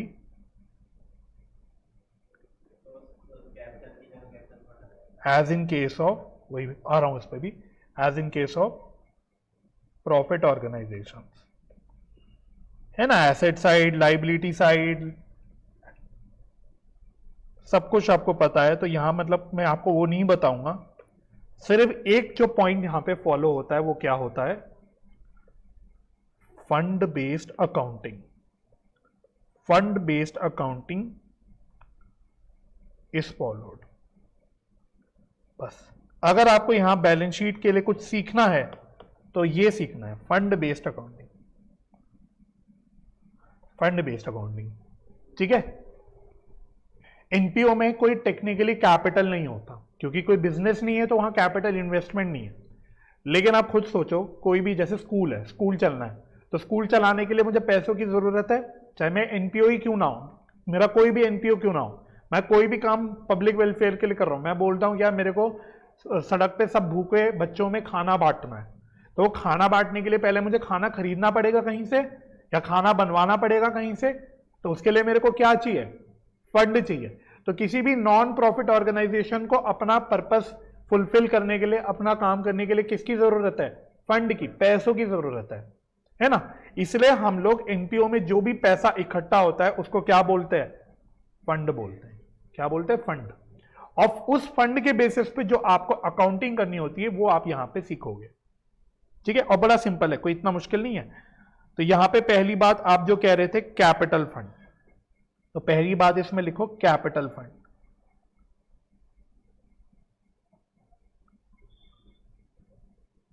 तो जैसे नॉर्मल बिजनेसेस में हम लोग कैपिटल बोलते हैं, यहां पे कैपिटल नहीं बोलेंगे, क्या बोलेंगे, कैपिटल फंड बोलेंगे। यहां किसी की ओनरशिप नहीं है, एनपीओ में कोई ओनर नहीं है कि मैं बोलूं ये ओनर है, ये उसका कैपिटल है। एनपीओ में क्या है, एनपीओ वैसे पता है कौन चलाते हैं, ट्रस्टीज चलाते हैं। आपने सुना होगा, आपके स्कूल में ट्रस्टीज होते हैं, ट्रस्टीज ऑफ द स्कूल, वो चलाते हैं। लेकिन स्कूल का, किसी भी एनपीओ का कोई ओनर नहीं होता। तो यहां पे कैपिटल वर्ड नहीं लिख सकते क्योंकि कोई ओनर नहीं है, तो हम क्या बोलते हैं, कैपिटल फंड। कैपिटल फंड के और भी नाम होते हैं, जैसे आपके घर में कुछ आपका और नाम है, आपके दोस्त कोई और नाम से बुलाते हैं, आपके भाई बहन कोई और नाम से बुलाते हैं, तो वैसे कैपिटल फंड के भी कई नाम है। It is also known as, क्या बोला आपने, तो ये कहां से पता लगा आपको, अच्छा जनरल फंड, तो एक और नाम भी लिखा था वहां पे, एक्यूमुलेटेड फंड। तो क्या बात है, बड़ी तेज नजर है आपकी। तो ये नाम है, ठीक है। तो एक नॉर्मल जो फंड मेंटेन होता है वो कैपिटल फंड में मेंटेन होता है, ठीक है। तो ऑल जनरल डोनेशंस, जो भी जनरल नेचर की मेरे पास डोनेशंस आती हैं, मेरे पास से मतलब एनपीओ के पास, are transferred ultimately to capital fund only. मतलब डायरेक्टली नहीं जाएगी, जरूरी नहीं हमेशा डायरेक्टली जाएगी, ये डायरेक्टली भी जा सकती है, इनडायरेक्टली भी जा सकती है। जैसे मैंने ऊपर क्वेश्चन किया, देखो यह डोनेशन रिसीव हुई थी, ये मैंने इनकम एंड एक्सपेंडिचर अकाउंट में दिखाई, और इसकी वजह से जो मेरा अल्टीमेटली सरप्लस आया, ये कहां जाएगा, ये कैपिटल फंड में जाएगा। तो ये 800 रुपए की डोनेशन अगर आप फील करो, इनडायरेक्टली गई, लेकिन कहां गई, अल्टीमेटली कैपिटल फंड में गई। लेकिन कभी कभी कुछ कुछ अमाउंट जो होते हैं, कुछ कुछ चीजें डायरेक्टली भी चली जाती है, वो कोई नहीं, वो मतलब रूल्स के हिसाब से, वो एनपीओ के ऊपर है कि वो क्या सोचते हैं, वो क्या डिसाइड करते हैं, ठीक है। कभी कभी जनरल कैपिटल फंड में चीजें डायरेक्टली भी जा सकती है ना। एग्जाम्पल के फॉर्म में आप लिख सकते हो कि surplus is transfer to capital fund. तो ये तो एक नॉर्मल फंड है, एक नॉर्मल फंड है, हर एनपीओ का अपना एक कैपिटल फंड होगा ही होगा। असली जो चीज आपको सीखने, जो आपको, मेरे को ऐसा लगता है सीखने में थोड़ा मजा आएगा, मुझे तो आता है मजा, मैंने जब पहली बार पढ़ा था, ये कुछ नया सीखोगे, वो है स्पेशल फंड के बारे में। ये एक नई चीज है। कैपिटल फंड तो देखो जैसे बिजनेसेस में कैपिटल होता है वही है, सेम काम है, लेकिन असली चीज क्या नहीं आपको सीखनी है, स्पेशल फंड। अब स्पेशल फंड क्या होता है पहले लिखो, और यहीं आपका फंड बेस्ड अकाउंटिंग एक्चुअली शुरू होगा। ये होता है all donations received for specific purpose is transferred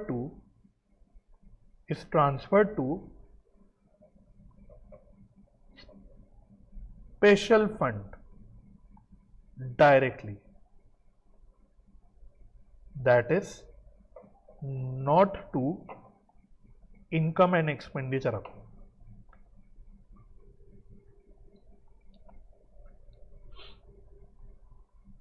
अगर मुझे कोई डोनेशन किसी स्पेसिफिक पर्पस के लिए मिलती है तो वो मैं इनकम एंड एक्सपेंडिचर अकाउंट में नहीं दिखाऊंगा, उस डोनेशन को मैं इनकम नहीं बोलूंगा, उसको मैं एक अलग स्पेशल फंड में डालूंगा, अलग स्पेशल फंड में। जैसे अगर मैंने यहां पे डोनेशन डाली थी, यहां पे डोनेशन रिसीव 800 डाली थी, तो ये कौन सी डोनेशन थी, ये जनरल डोनेशन थी कि स्पेशल डोनेशन थी, ये जनरल थी, क्योंकि ये मैंने कहां डाली? ये मैंने इनकम एंड एक्सपेंडिचर में डाली। बट अगर ये डोनेशन क्वेश्चन बोल देता कि ये स्पेशल डोनेशन है, इस पर्पस के लिए दी गई है, तो फिर आप इसको इनकम एंड एक्सपेंडिचर अकाउंट में नहीं डालते। और इसके एग्जाम्पल्स बताता हूं, इसके एग्जाम्पल क्या होते हैं। फॉर एग्जाम्पल जो आपके क्वेश्चंस पे बनते हैं, मैच फंड, वो भी सही दिशा में सोच रहा हूं, लेकिन मैं आपके क्वेश्चंस के हिसाब से एग्जाम्पल बनाऊंगा, फालतू में इधर उधर के नहीं बनाऊंगा। मैच फंड, हमारे स्कूल में एक मैच ऑर्गेनाइज होने वाला, इंटर स्कूल क्रिकेट टूर्नामेंट होने वाला है। अब टूर्नामेंट करना है, कोई मैच करना है, अच्छा टूर्नामेंट मैंने बोल दिया तो वो भी लिख ही देता हूं, टूर्नामेंट फंड। कोई और कंपटीशन होने वाला है, आपके स्कूल में एनुअल डे होता था, स्पोर्ट्स डे होता था। अब स्पोर्ट्स डे कहां होता था? कभी कभी तो चलो स्कूल के ग्राउंड में होता था, लेकिन कभी कभी बड़े बड़े स्टेडियम में भी होता था। हमारा जैसे स्कूल का जो स्पोर्ट्स डे होता था वो जवाहरलाल नेहरू स्टेडियम में भी होता था। अब आप खुद सोचो, इतने बड़े स्टेडियम में अगर मुझे इतना बड़ा इवेंट करना है, तो क्या उसके लिए मुझे पैसा नहीं चाहिए? क्या वो फ्री में हो जाएगा? नहीं। तो अगर कोई डोनेशन मिलती है मेरे को कि भाई ये पर्टिकुलर डोनेशन मैच के लिए है, या किसी टूर्नामेंट के लिए, या किसी स्पेसिफिक इवेंट के लिए, तो वो क्या है? वो अब एक स्पेशल डोनेशन हो गई। अब उसको मैं कहीं और नहीं लगा सकता। अगर मेरे को मैच ऑर्गेनाइज करने के लिए कोई डोनेशन मिली, तो अब उसको मैं किसी और पर्पस के लिए यूज नहीं कर सकता। इसलिए अब मैं उसको इनकम एंड एक्सपेंडिचर अकाउंट में नहीं दिखाऊंगा, उसको मैं सेग्रीगेट करके रखूंगा, ताकि मुझे दिखे कि हाँ इस पर्पस के लिए मेरे पास ये जो टूर्नामेंट फंड है, ये सिर्फ टूर्नामेंट के लिए ही हो सकता है और किसी पर्पस के लिए नहीं हो सकता। इससे मैं टीचरों की सैलरी नहीं दे सकता, इससे मैं कोई और रिपेयर वगैरह के खर्चे नहीं कर सकता। इसीलिए मैं इसको इनकम एंड एक्सपेंडिचर अकाउंट में नहीं दिखा रहा। समझ आ रहा है? फील हो रहा है अंदर से? तो मैच फंड हो गया, टूर्नामेंट फंड हो गया, और होता है प्राइज फंड होता है। अच्छा, बिल्डिंग फंड, मैंने बोला भाई हमारी स्कूल में एक नई बिल्डिंग बननी है, उसके लिए डोनेशन लाओ, तो मेरे पास डोनेशन आई बिल्डिंग के लिए। तो अब वो क्या है? अब वो स्पेशल पर्पस हो गया कि वो सिर्फ बिल्डिंग बनाने के लिए यूज कर सकता हूं और कहीं यूज नहीं कर सकता। तो ये सब क्या हो गई? ये स्पेशल फंड हो गई। ठीक है। इसके अलावा कभी कभी हम क्या करते हैं, या एक बात लिख लेता हूं, ये मैं नीचे पॉइंट्स लिख लेता हूं ऐसे, following points are relevant, following points are relevant.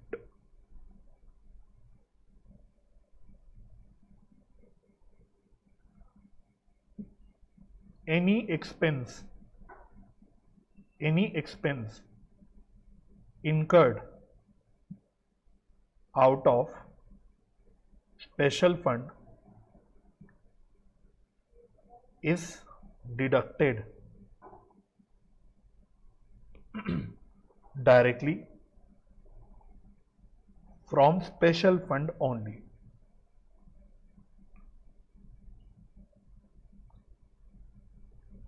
For example,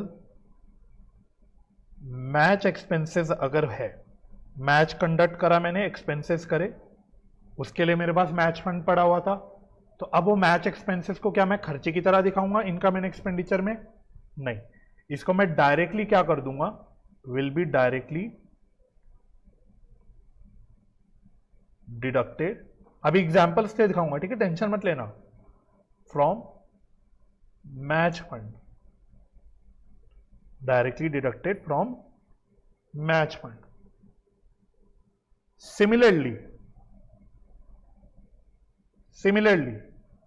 any receipts relating to match will be directly added to match fund only. E.g. example, sale of tickets.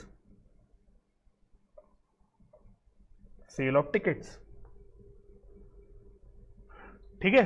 तो मानो मैंने मैच किया, क्रिकेट टूर्नामेंट ऑर्गेनाइज करा, और वो उस cricket tournament में मैं लोगों से टिकट ले रहा हूं कि अगर आपको देखना है तो आप टिकट खरीदो। जैसे आप वर्ल्ड कप में मैच देखने जाते हो स्टेडियम में, तो आप क्या करोगे? आपको टिकट खरीदनी पड़ेगी। तो वो रिसिप्ट्स अगर है, तो अब वो मैं डायरेक्टली मैच फंड में ऐड करूंगा, क्योंकि उसके लिए मेरे पास मैच फंड पड़ा हुआ है। कोई भी मैच करने के लिए खर्चे हो रहे हैं वो मैं मैच फंड में से ही माइनस करूंगा। इनकम एंड एक्सपेंडिचर अकाउंट का कभी कोई रोल आएगा ही नहीं। बस समझ में आ रही है? तो ये अब अलग टाइप की अकाउंटिंग हो रही है, बाकी अभी एग्जाम्पल से ज्यादा क्लियर होगा। दूसरी बात, sometimes special fund is invested somewhere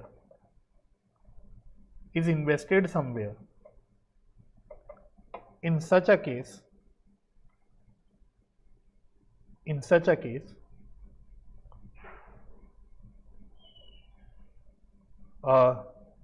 separate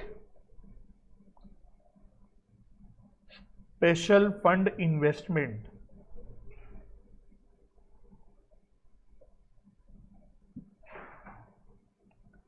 is shown in balance sheet. For example, building fund investment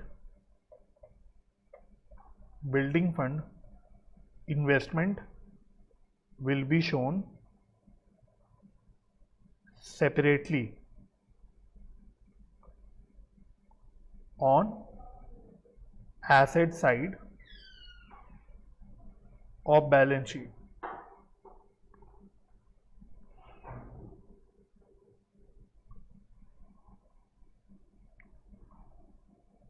Further, any income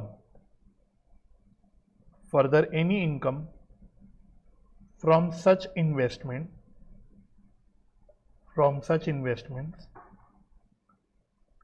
will be added to the special fund directly.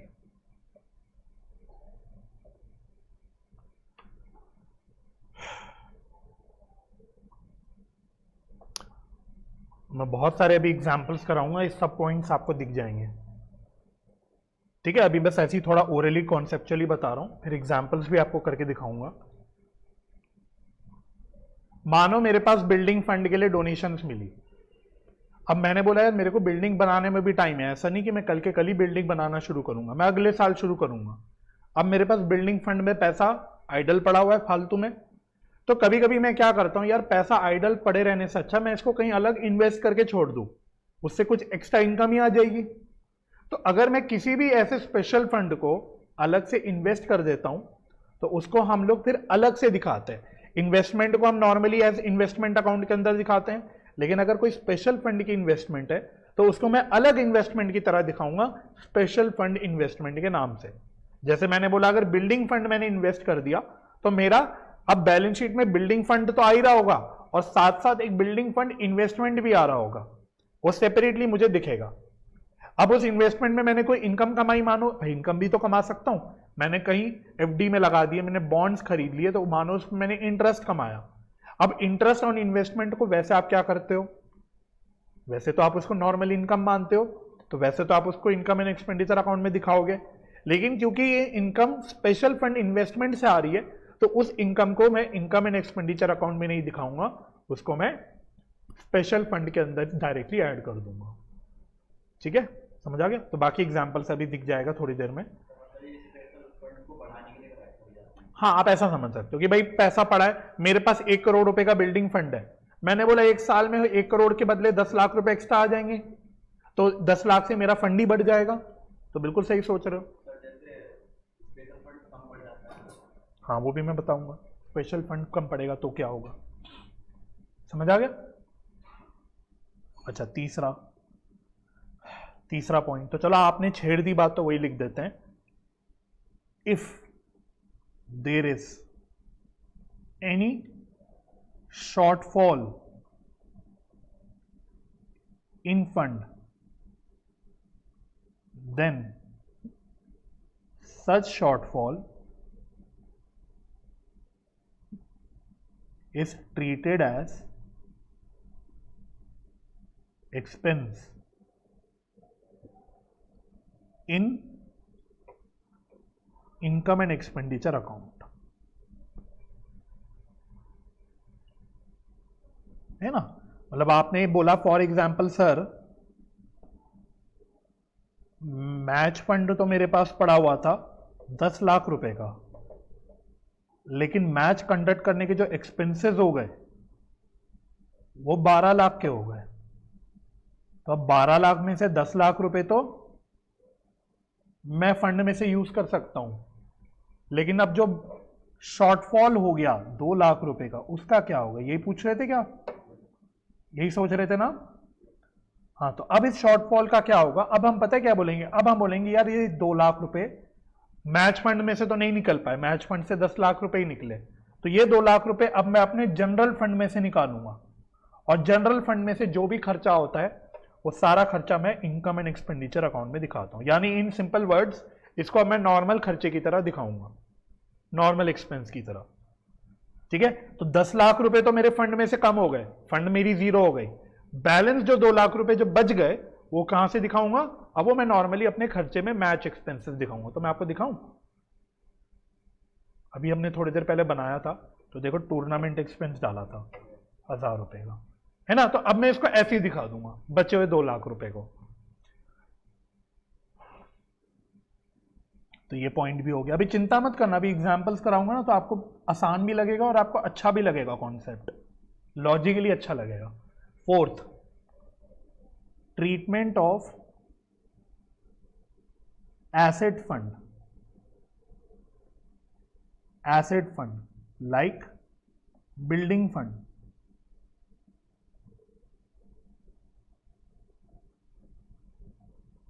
Treatment of asset fund या building fund. तो any expenditure incurred out of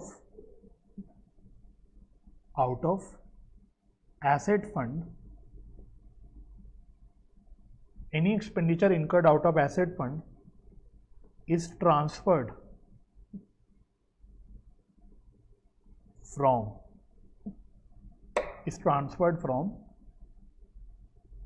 asset fund to general fund, and a corresponding asset is shown in balance sheet.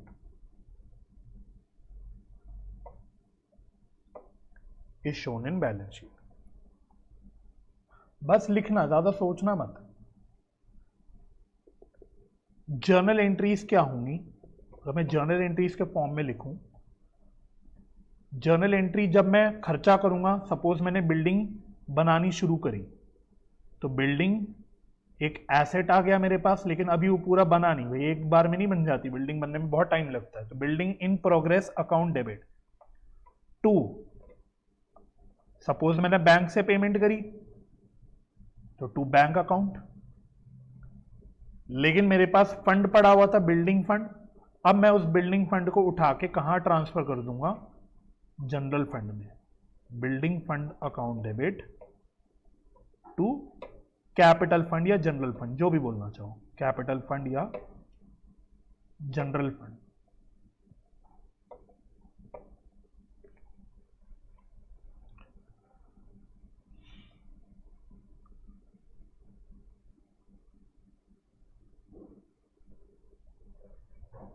ठीक है, चलो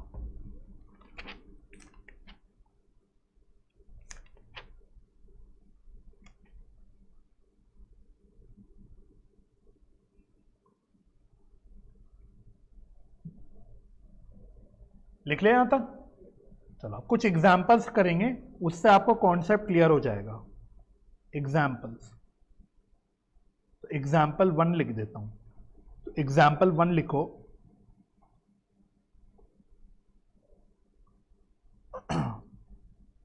मानो आपके पास tournament fund पड़ा हुआ है, टूर्नामेंट फंड है 50,000 रुपीज का, टूर्नामेंट के एक्सपेंसेस हुए टूर्नामेंट के एक्सपेंसेस हुए 15,000 के, रिसिप्ट्स फ्रॉम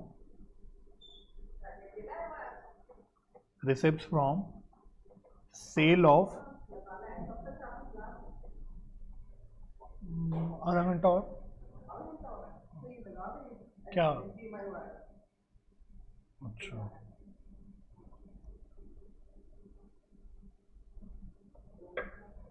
15-20 मिनट नहीं वेट कर सकते क्या? 15-20 मिनट वेट जल्दी कर लेता हूँ। Receipts from sale of tournament, क्या लिख रहा था मैं, टिकट्स, ये है 20,000। Show balance sheet extract and journal entries.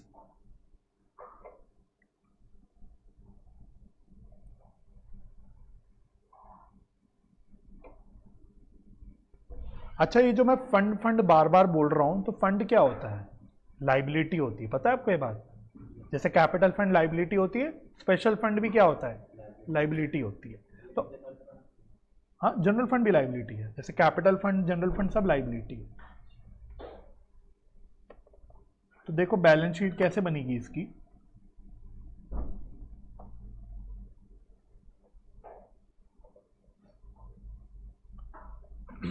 Question पहले देख लिया। मेरे पास टूर्नामेंट फंड कितने रुपए का है? 50,000 का। उससे मैंने खर्चे कितने करे? 15,000। और टूर्नामेंट सेल, मतलब टूर्नामेंट के टिकट्स बेचने से कितनी रिसिप्ट हुई? 20,000। अब इस बात को मैं अपनी बैलेंस शीट में कैसे दिखाऊंगा?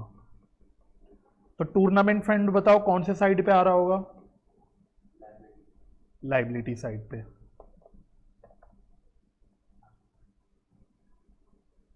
तो यहां पे लिखेंगे टूर्नामेंट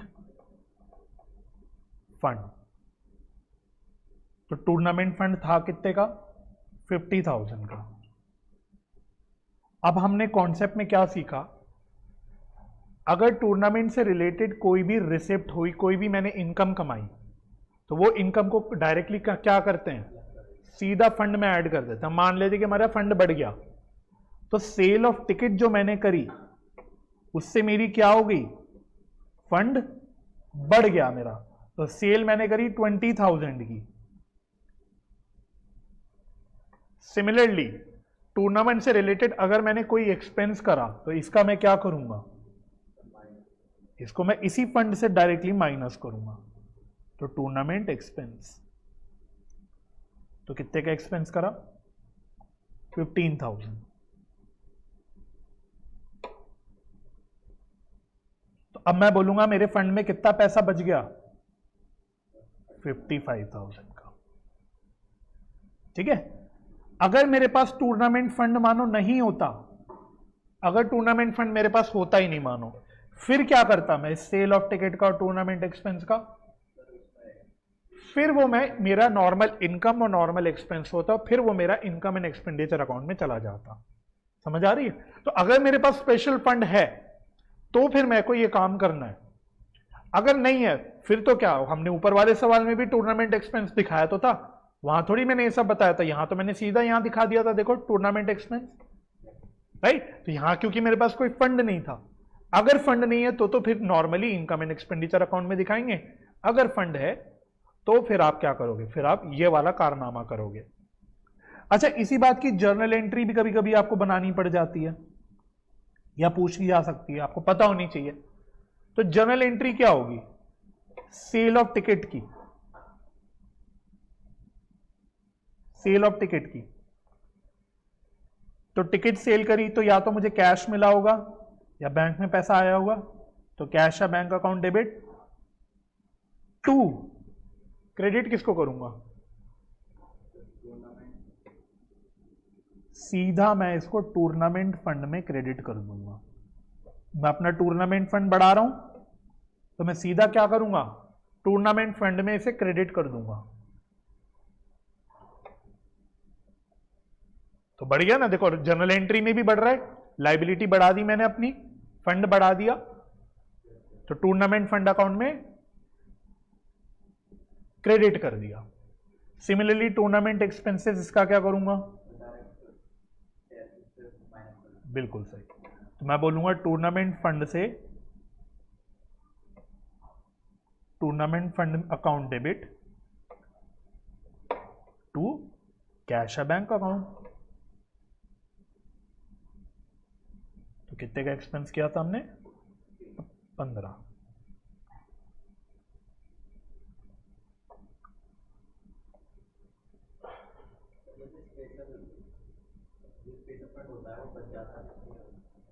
जो फंड बचा है वो फिर आगे यूज होगा, अगले साल मेरे को जरूरत पड़ेगी टूर्नामेंट फंड की, तब यूज कर लूंगा।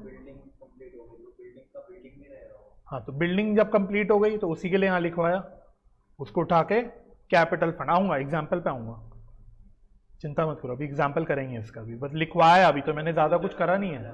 हाँ, फिर उसको हम जनरल फंड, फिर हम उसको फ्री कर देते हैं। अब ये फ्री हो गया फंड, आएंगे अभी उस एग्जाम्पल पे भी। पहले अब ये वाले काम कर ले। Example to,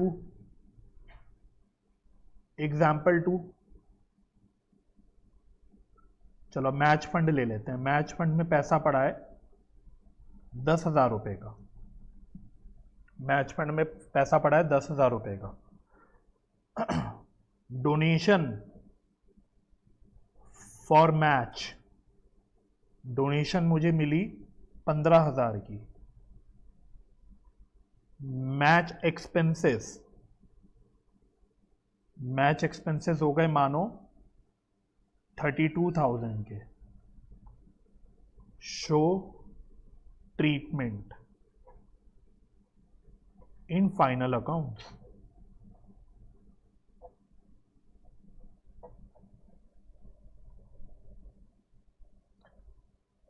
show treatment in final accounts.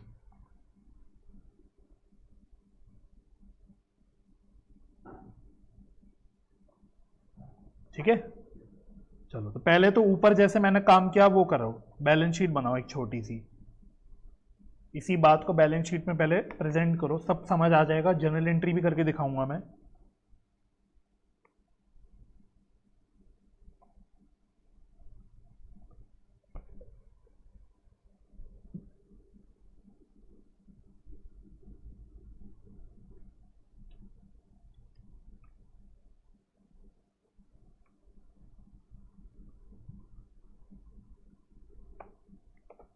चलो, तो जितना आपको सिखाया गया है उसके हिसाब से क्या करना चाहिए? वेरी गुड, बहुत बढ़िया। तो मैच फंड मेरे पास वैसे पड़ा कितना था? 10,000 का। अब मैच के लिए अगर मुझे डोनेशन मिली स्पेसिफिक पर्पस के लिए, तो हमने क्या बोला कि उसको सीधा फंड में ऐड कर देते हैं। तो डोनेशन कितनी की मिली? 15,000 की। तो अब मेरे पास फंड में कितने पैसे हो गए? 25,000। अब मैच एक्सपेंसेस हुए कितने? 32। अब मेरे पास फंड में पैसे कम पड़ गए, तो अब मैं क्या करूंगा? यहां से माइनस क्या करूंगा? सिर्फ उतना ही खर्चा माइनस करूंगा जो मेरे पास फंड से मीट हो पा रहा है। तो 32 का पूरा खर्चा तो नहीं मीट हो पा रहा। कितना हो पा रहा है? सिर्फ 25,000। इतना ही पैसा पड़ा है मेरे पास, तो यहां तो मैं इतना ही माइनस करूंगा। तो मैच फंड तो मेरा जीरो हो गया, निल हो गया। और अब शॉर्टफॉल कितना बच गया? कितने का शॉर्टफॉल हो गया? 7,000 का। उसको मैं कहां दिखाऊंगा? उसको मैं अब दिखा दूंगा अपने इनकम एंड एक्सपेंडिचर अकाउंट में। तो छोटा सा बना रहा हूं, तो अब मैं यहां लिख दूंगा टू मैच एक्सपेंस। कितना आया? 32,000 का खर्चा था, जिसमें से 25,000 फंड में से चला गया, तो बैलेंस कितना बच गया? 7,000। इसको मैं अपनी इनकम एंड एक्सपेंडिचर अकाउंट में दिखा दूंगा।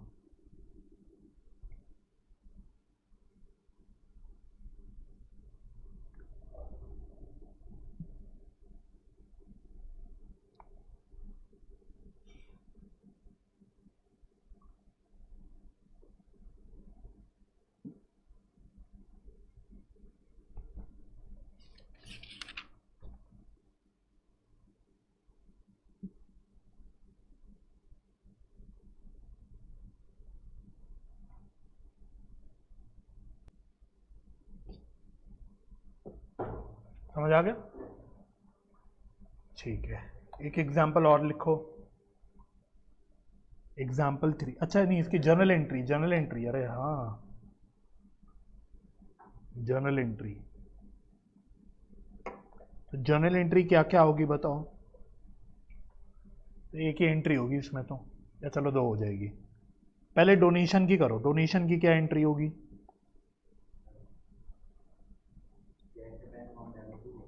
कैश या बैंक में पैसा आया, भाई पैसा तो आ रहा है जा रहा है, तो कैश या बैंक अकाउंट तो यूज होगा, है ना? लेकिन अब टू क्या करूंगा, सीधा मैच फंड में इसको डाल दूंगा, to match fund, to match fund.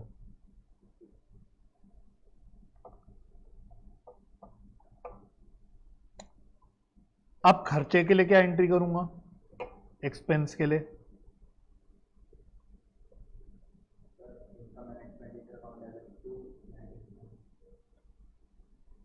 तो पहले मैच फंड को यूज करो। मैं कितना मैच फंड यूज कर रहा हूं खर्चे के लिए? 25,000। एक्चुअल खर्चा पे कितना कर रहा हूं कैश या बैंक में? 25 नहीं, 25 थोड़ी, कैश या बैंक से कितना पे कर रहा हूं, उसे तो पूरा ही कर रहा हूं ना, 32। और अब जो शॉर्टफॉल था 7,000 रुपए का, इसका क्या करेंगे? इसको इनकम एंड एक्सपेंडिचर अकाउंट में दिखा देंगे।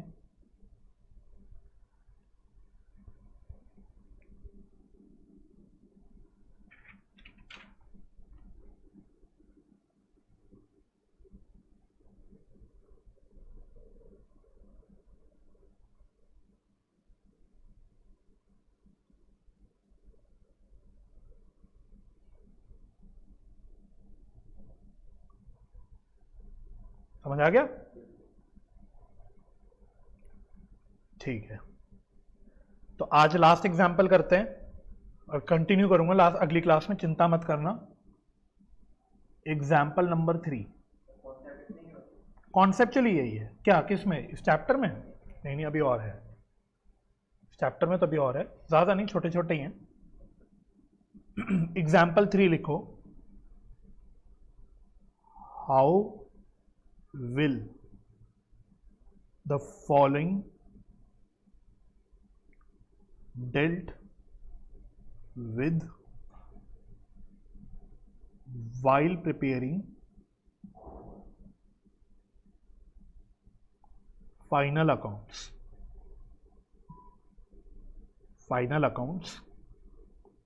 of a club।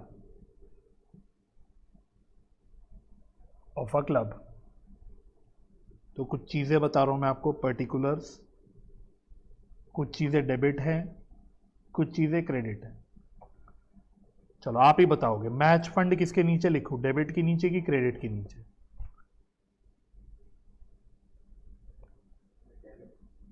Match fund हमने क्या बोला, क्या होती है, एसेट होती है कि लाइबिलिटी होती है? लाइबिलिटी। तो लाइबिलिटी है तो किसके नीचे आएगी, क्रेडिट। इसके बाद मैच फंड इन्वेस्टमेंट, ये बताओ ये किसके नीचे आएगा, डेबिट। इन्वेस्टमेंट है, एसेट है, चाहे वो मैच फंड इन्वेस्टमेंट ही क्यों ना हो, है तो इन्वेस्टमेंट ना, एसेट है ना, तो एसेट तो डेबिट के नीचे ही आएगी। और फिर लिखो इंटरेस्ट ऑन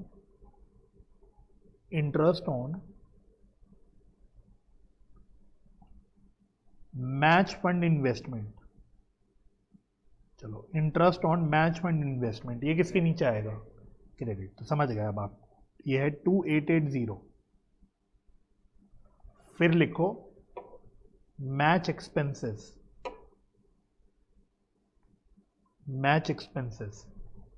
ये किसके नीचे लिखूं, डेबिट। चलो, तो बस अब आप बैलेंस शीट बना के देखो, ठीक है। जनरल एंट्री तो समझ ही गए, या चलो देख लेंगे, जनरल एंट्री भी करके देख लेंगे। ये बेसिकली क्या है पता है, ये ट्रायल बैलेंस समझ लो कि आपको ट्रायल बैलेंस में इसकी सारी चीजें दे रखी हैं, ठीक है। मान लो ये ट्रायल बैलेंस में आपको बैलेंसेस दे रखे हैं, डेबिट क्रेडिट के नीचे आपको कहां दिया होता है, ट्रायल बैलेंस में। तो अब आपको बताना है कि आप इसको अपने फाइनल अकाउंट्स में कैसे दिखाओगे। बस ये लास्ट करते हैं आज, समझ जाओ इसको अच्छे से, तो छुट्टी, आज आप काफी कुछ सीख के जाओगे।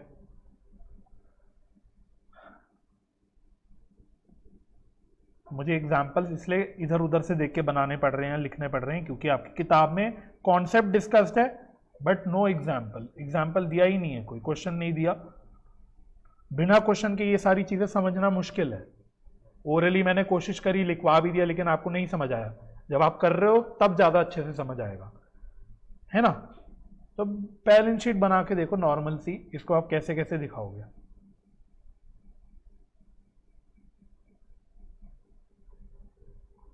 तो क्वेश्चन नोट कर लिया था। चलो तो पहले तो मैच फंड बताओ किधर लिखूंगा, लाइबिलिटी साइड में। मैच फंड लिखते हैं, कितना अमाउंट है 80,000, ये अंदर लिखो। उसके बाद मैच फंड इन्वेस्टमेंट कहां लिखूंगा, एसेट के नीचे। यही बोला था हमने कि इसको हम सेपरेटली एसेट साइड में दिखाते हैं। मैच फंड इन्वेस्टमेंट है 72,000, ये हो गया। तो ये तो मैंने पहले बस बैलेंस लिख दिया। अब इंटरेस्ट रिसीव हुआ मैच फंड इन्वेस्टमेंट से 2880 का। तो हमने क्या बोला था, अगर कोई स्पेसिफिक फंड इन्वेस्टमेंट है और उस पर कोई इनकम कमाता हूं मैं, तो उसका क्या करते हैं, सीधा फंड में ऐड कर देते हैं। तो इंटरेस्ट जो मुझे मिला ऑन मैच फंड इन्वेस्टमेंट, इसको मैं क्या करूंगा, सीधा अपनी फंड में ऐड कर दूंगा 2880 ये हो गया। और बाकी तो मैच एक्सपेंसेस है, इसका क्या करोगे, इसको यहां से माइनस करोगे 5500, बस खत्म।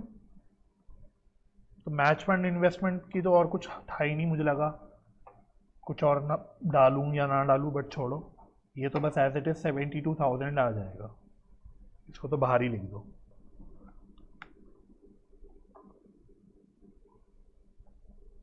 और इसका बता दो कितना बच गया,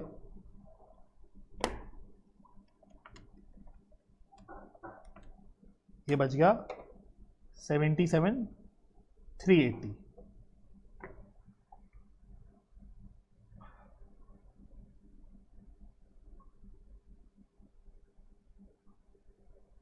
सिंपल है। तो कुछ नहीं है, फंड से रिलेटेड कुछ भी मिल रहा है फंड में ऐड करो, फंड से रिलेटेड कुछ भी जा रहा है माइनस करो, सिंपल है। डोनेशन मिल रही है, स्पेशल फंड का इन्वेस्टमेंट पे इंटरेस्ट मिल रहा है, कोई टिकट विकेट की सेल से मिल रहा है, कुछ रिसिप्ट हो रही है, सब फंड में डालो। और खर्चे हो रहे हैं माइनस करो, ठीक है। अच्छा, अगर जर्नल एंट्री करना चाहूं इसी बात को, जर्नल एंट्री करूंगा किसकी, एक इसकी जर्नल एंट्री करूंगा, एक इसकी करूंगा, तो क्या एंट्री होगी, कैश है बैंक में मिल चुका, देखो क्योंकि ट्रायल बैलेंस में आ रहा है, तो मानो कैश है बैंक में तो मैं डाल चुका हूं, तो interest on match fund investment आ रहा है 2880 का, मतलब मैंने कैश वाली एंट्री कर रखी है, cash account debit to interest on match fund investment.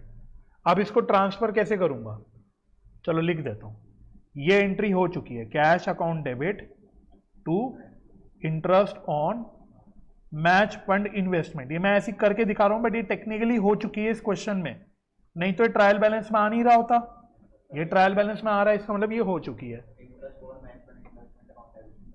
Very good, बस यही समझाना था। Interest on match fund investment account debit to match fund 2880।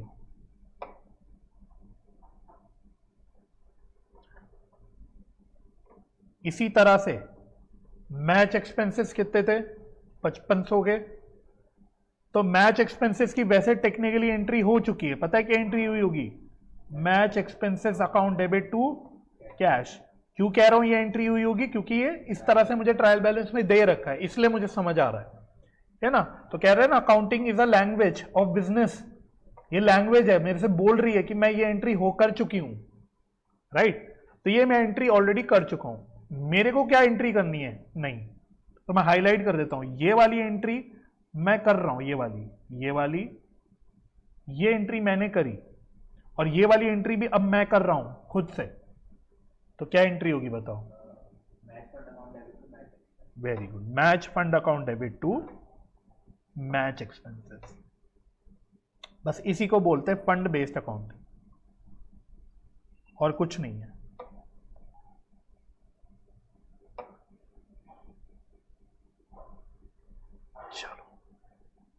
Okay हो गया? ठीक है, तो अगली क्लास में कंटिन्यू करेंगे अब इसको। ठीक है, तो बिल्डिंग फंड वाला पॉइंट अभी रह गया, वो मैं नेक्स्ट क्लास में कर लूँगा। तो ये लिख लो बस।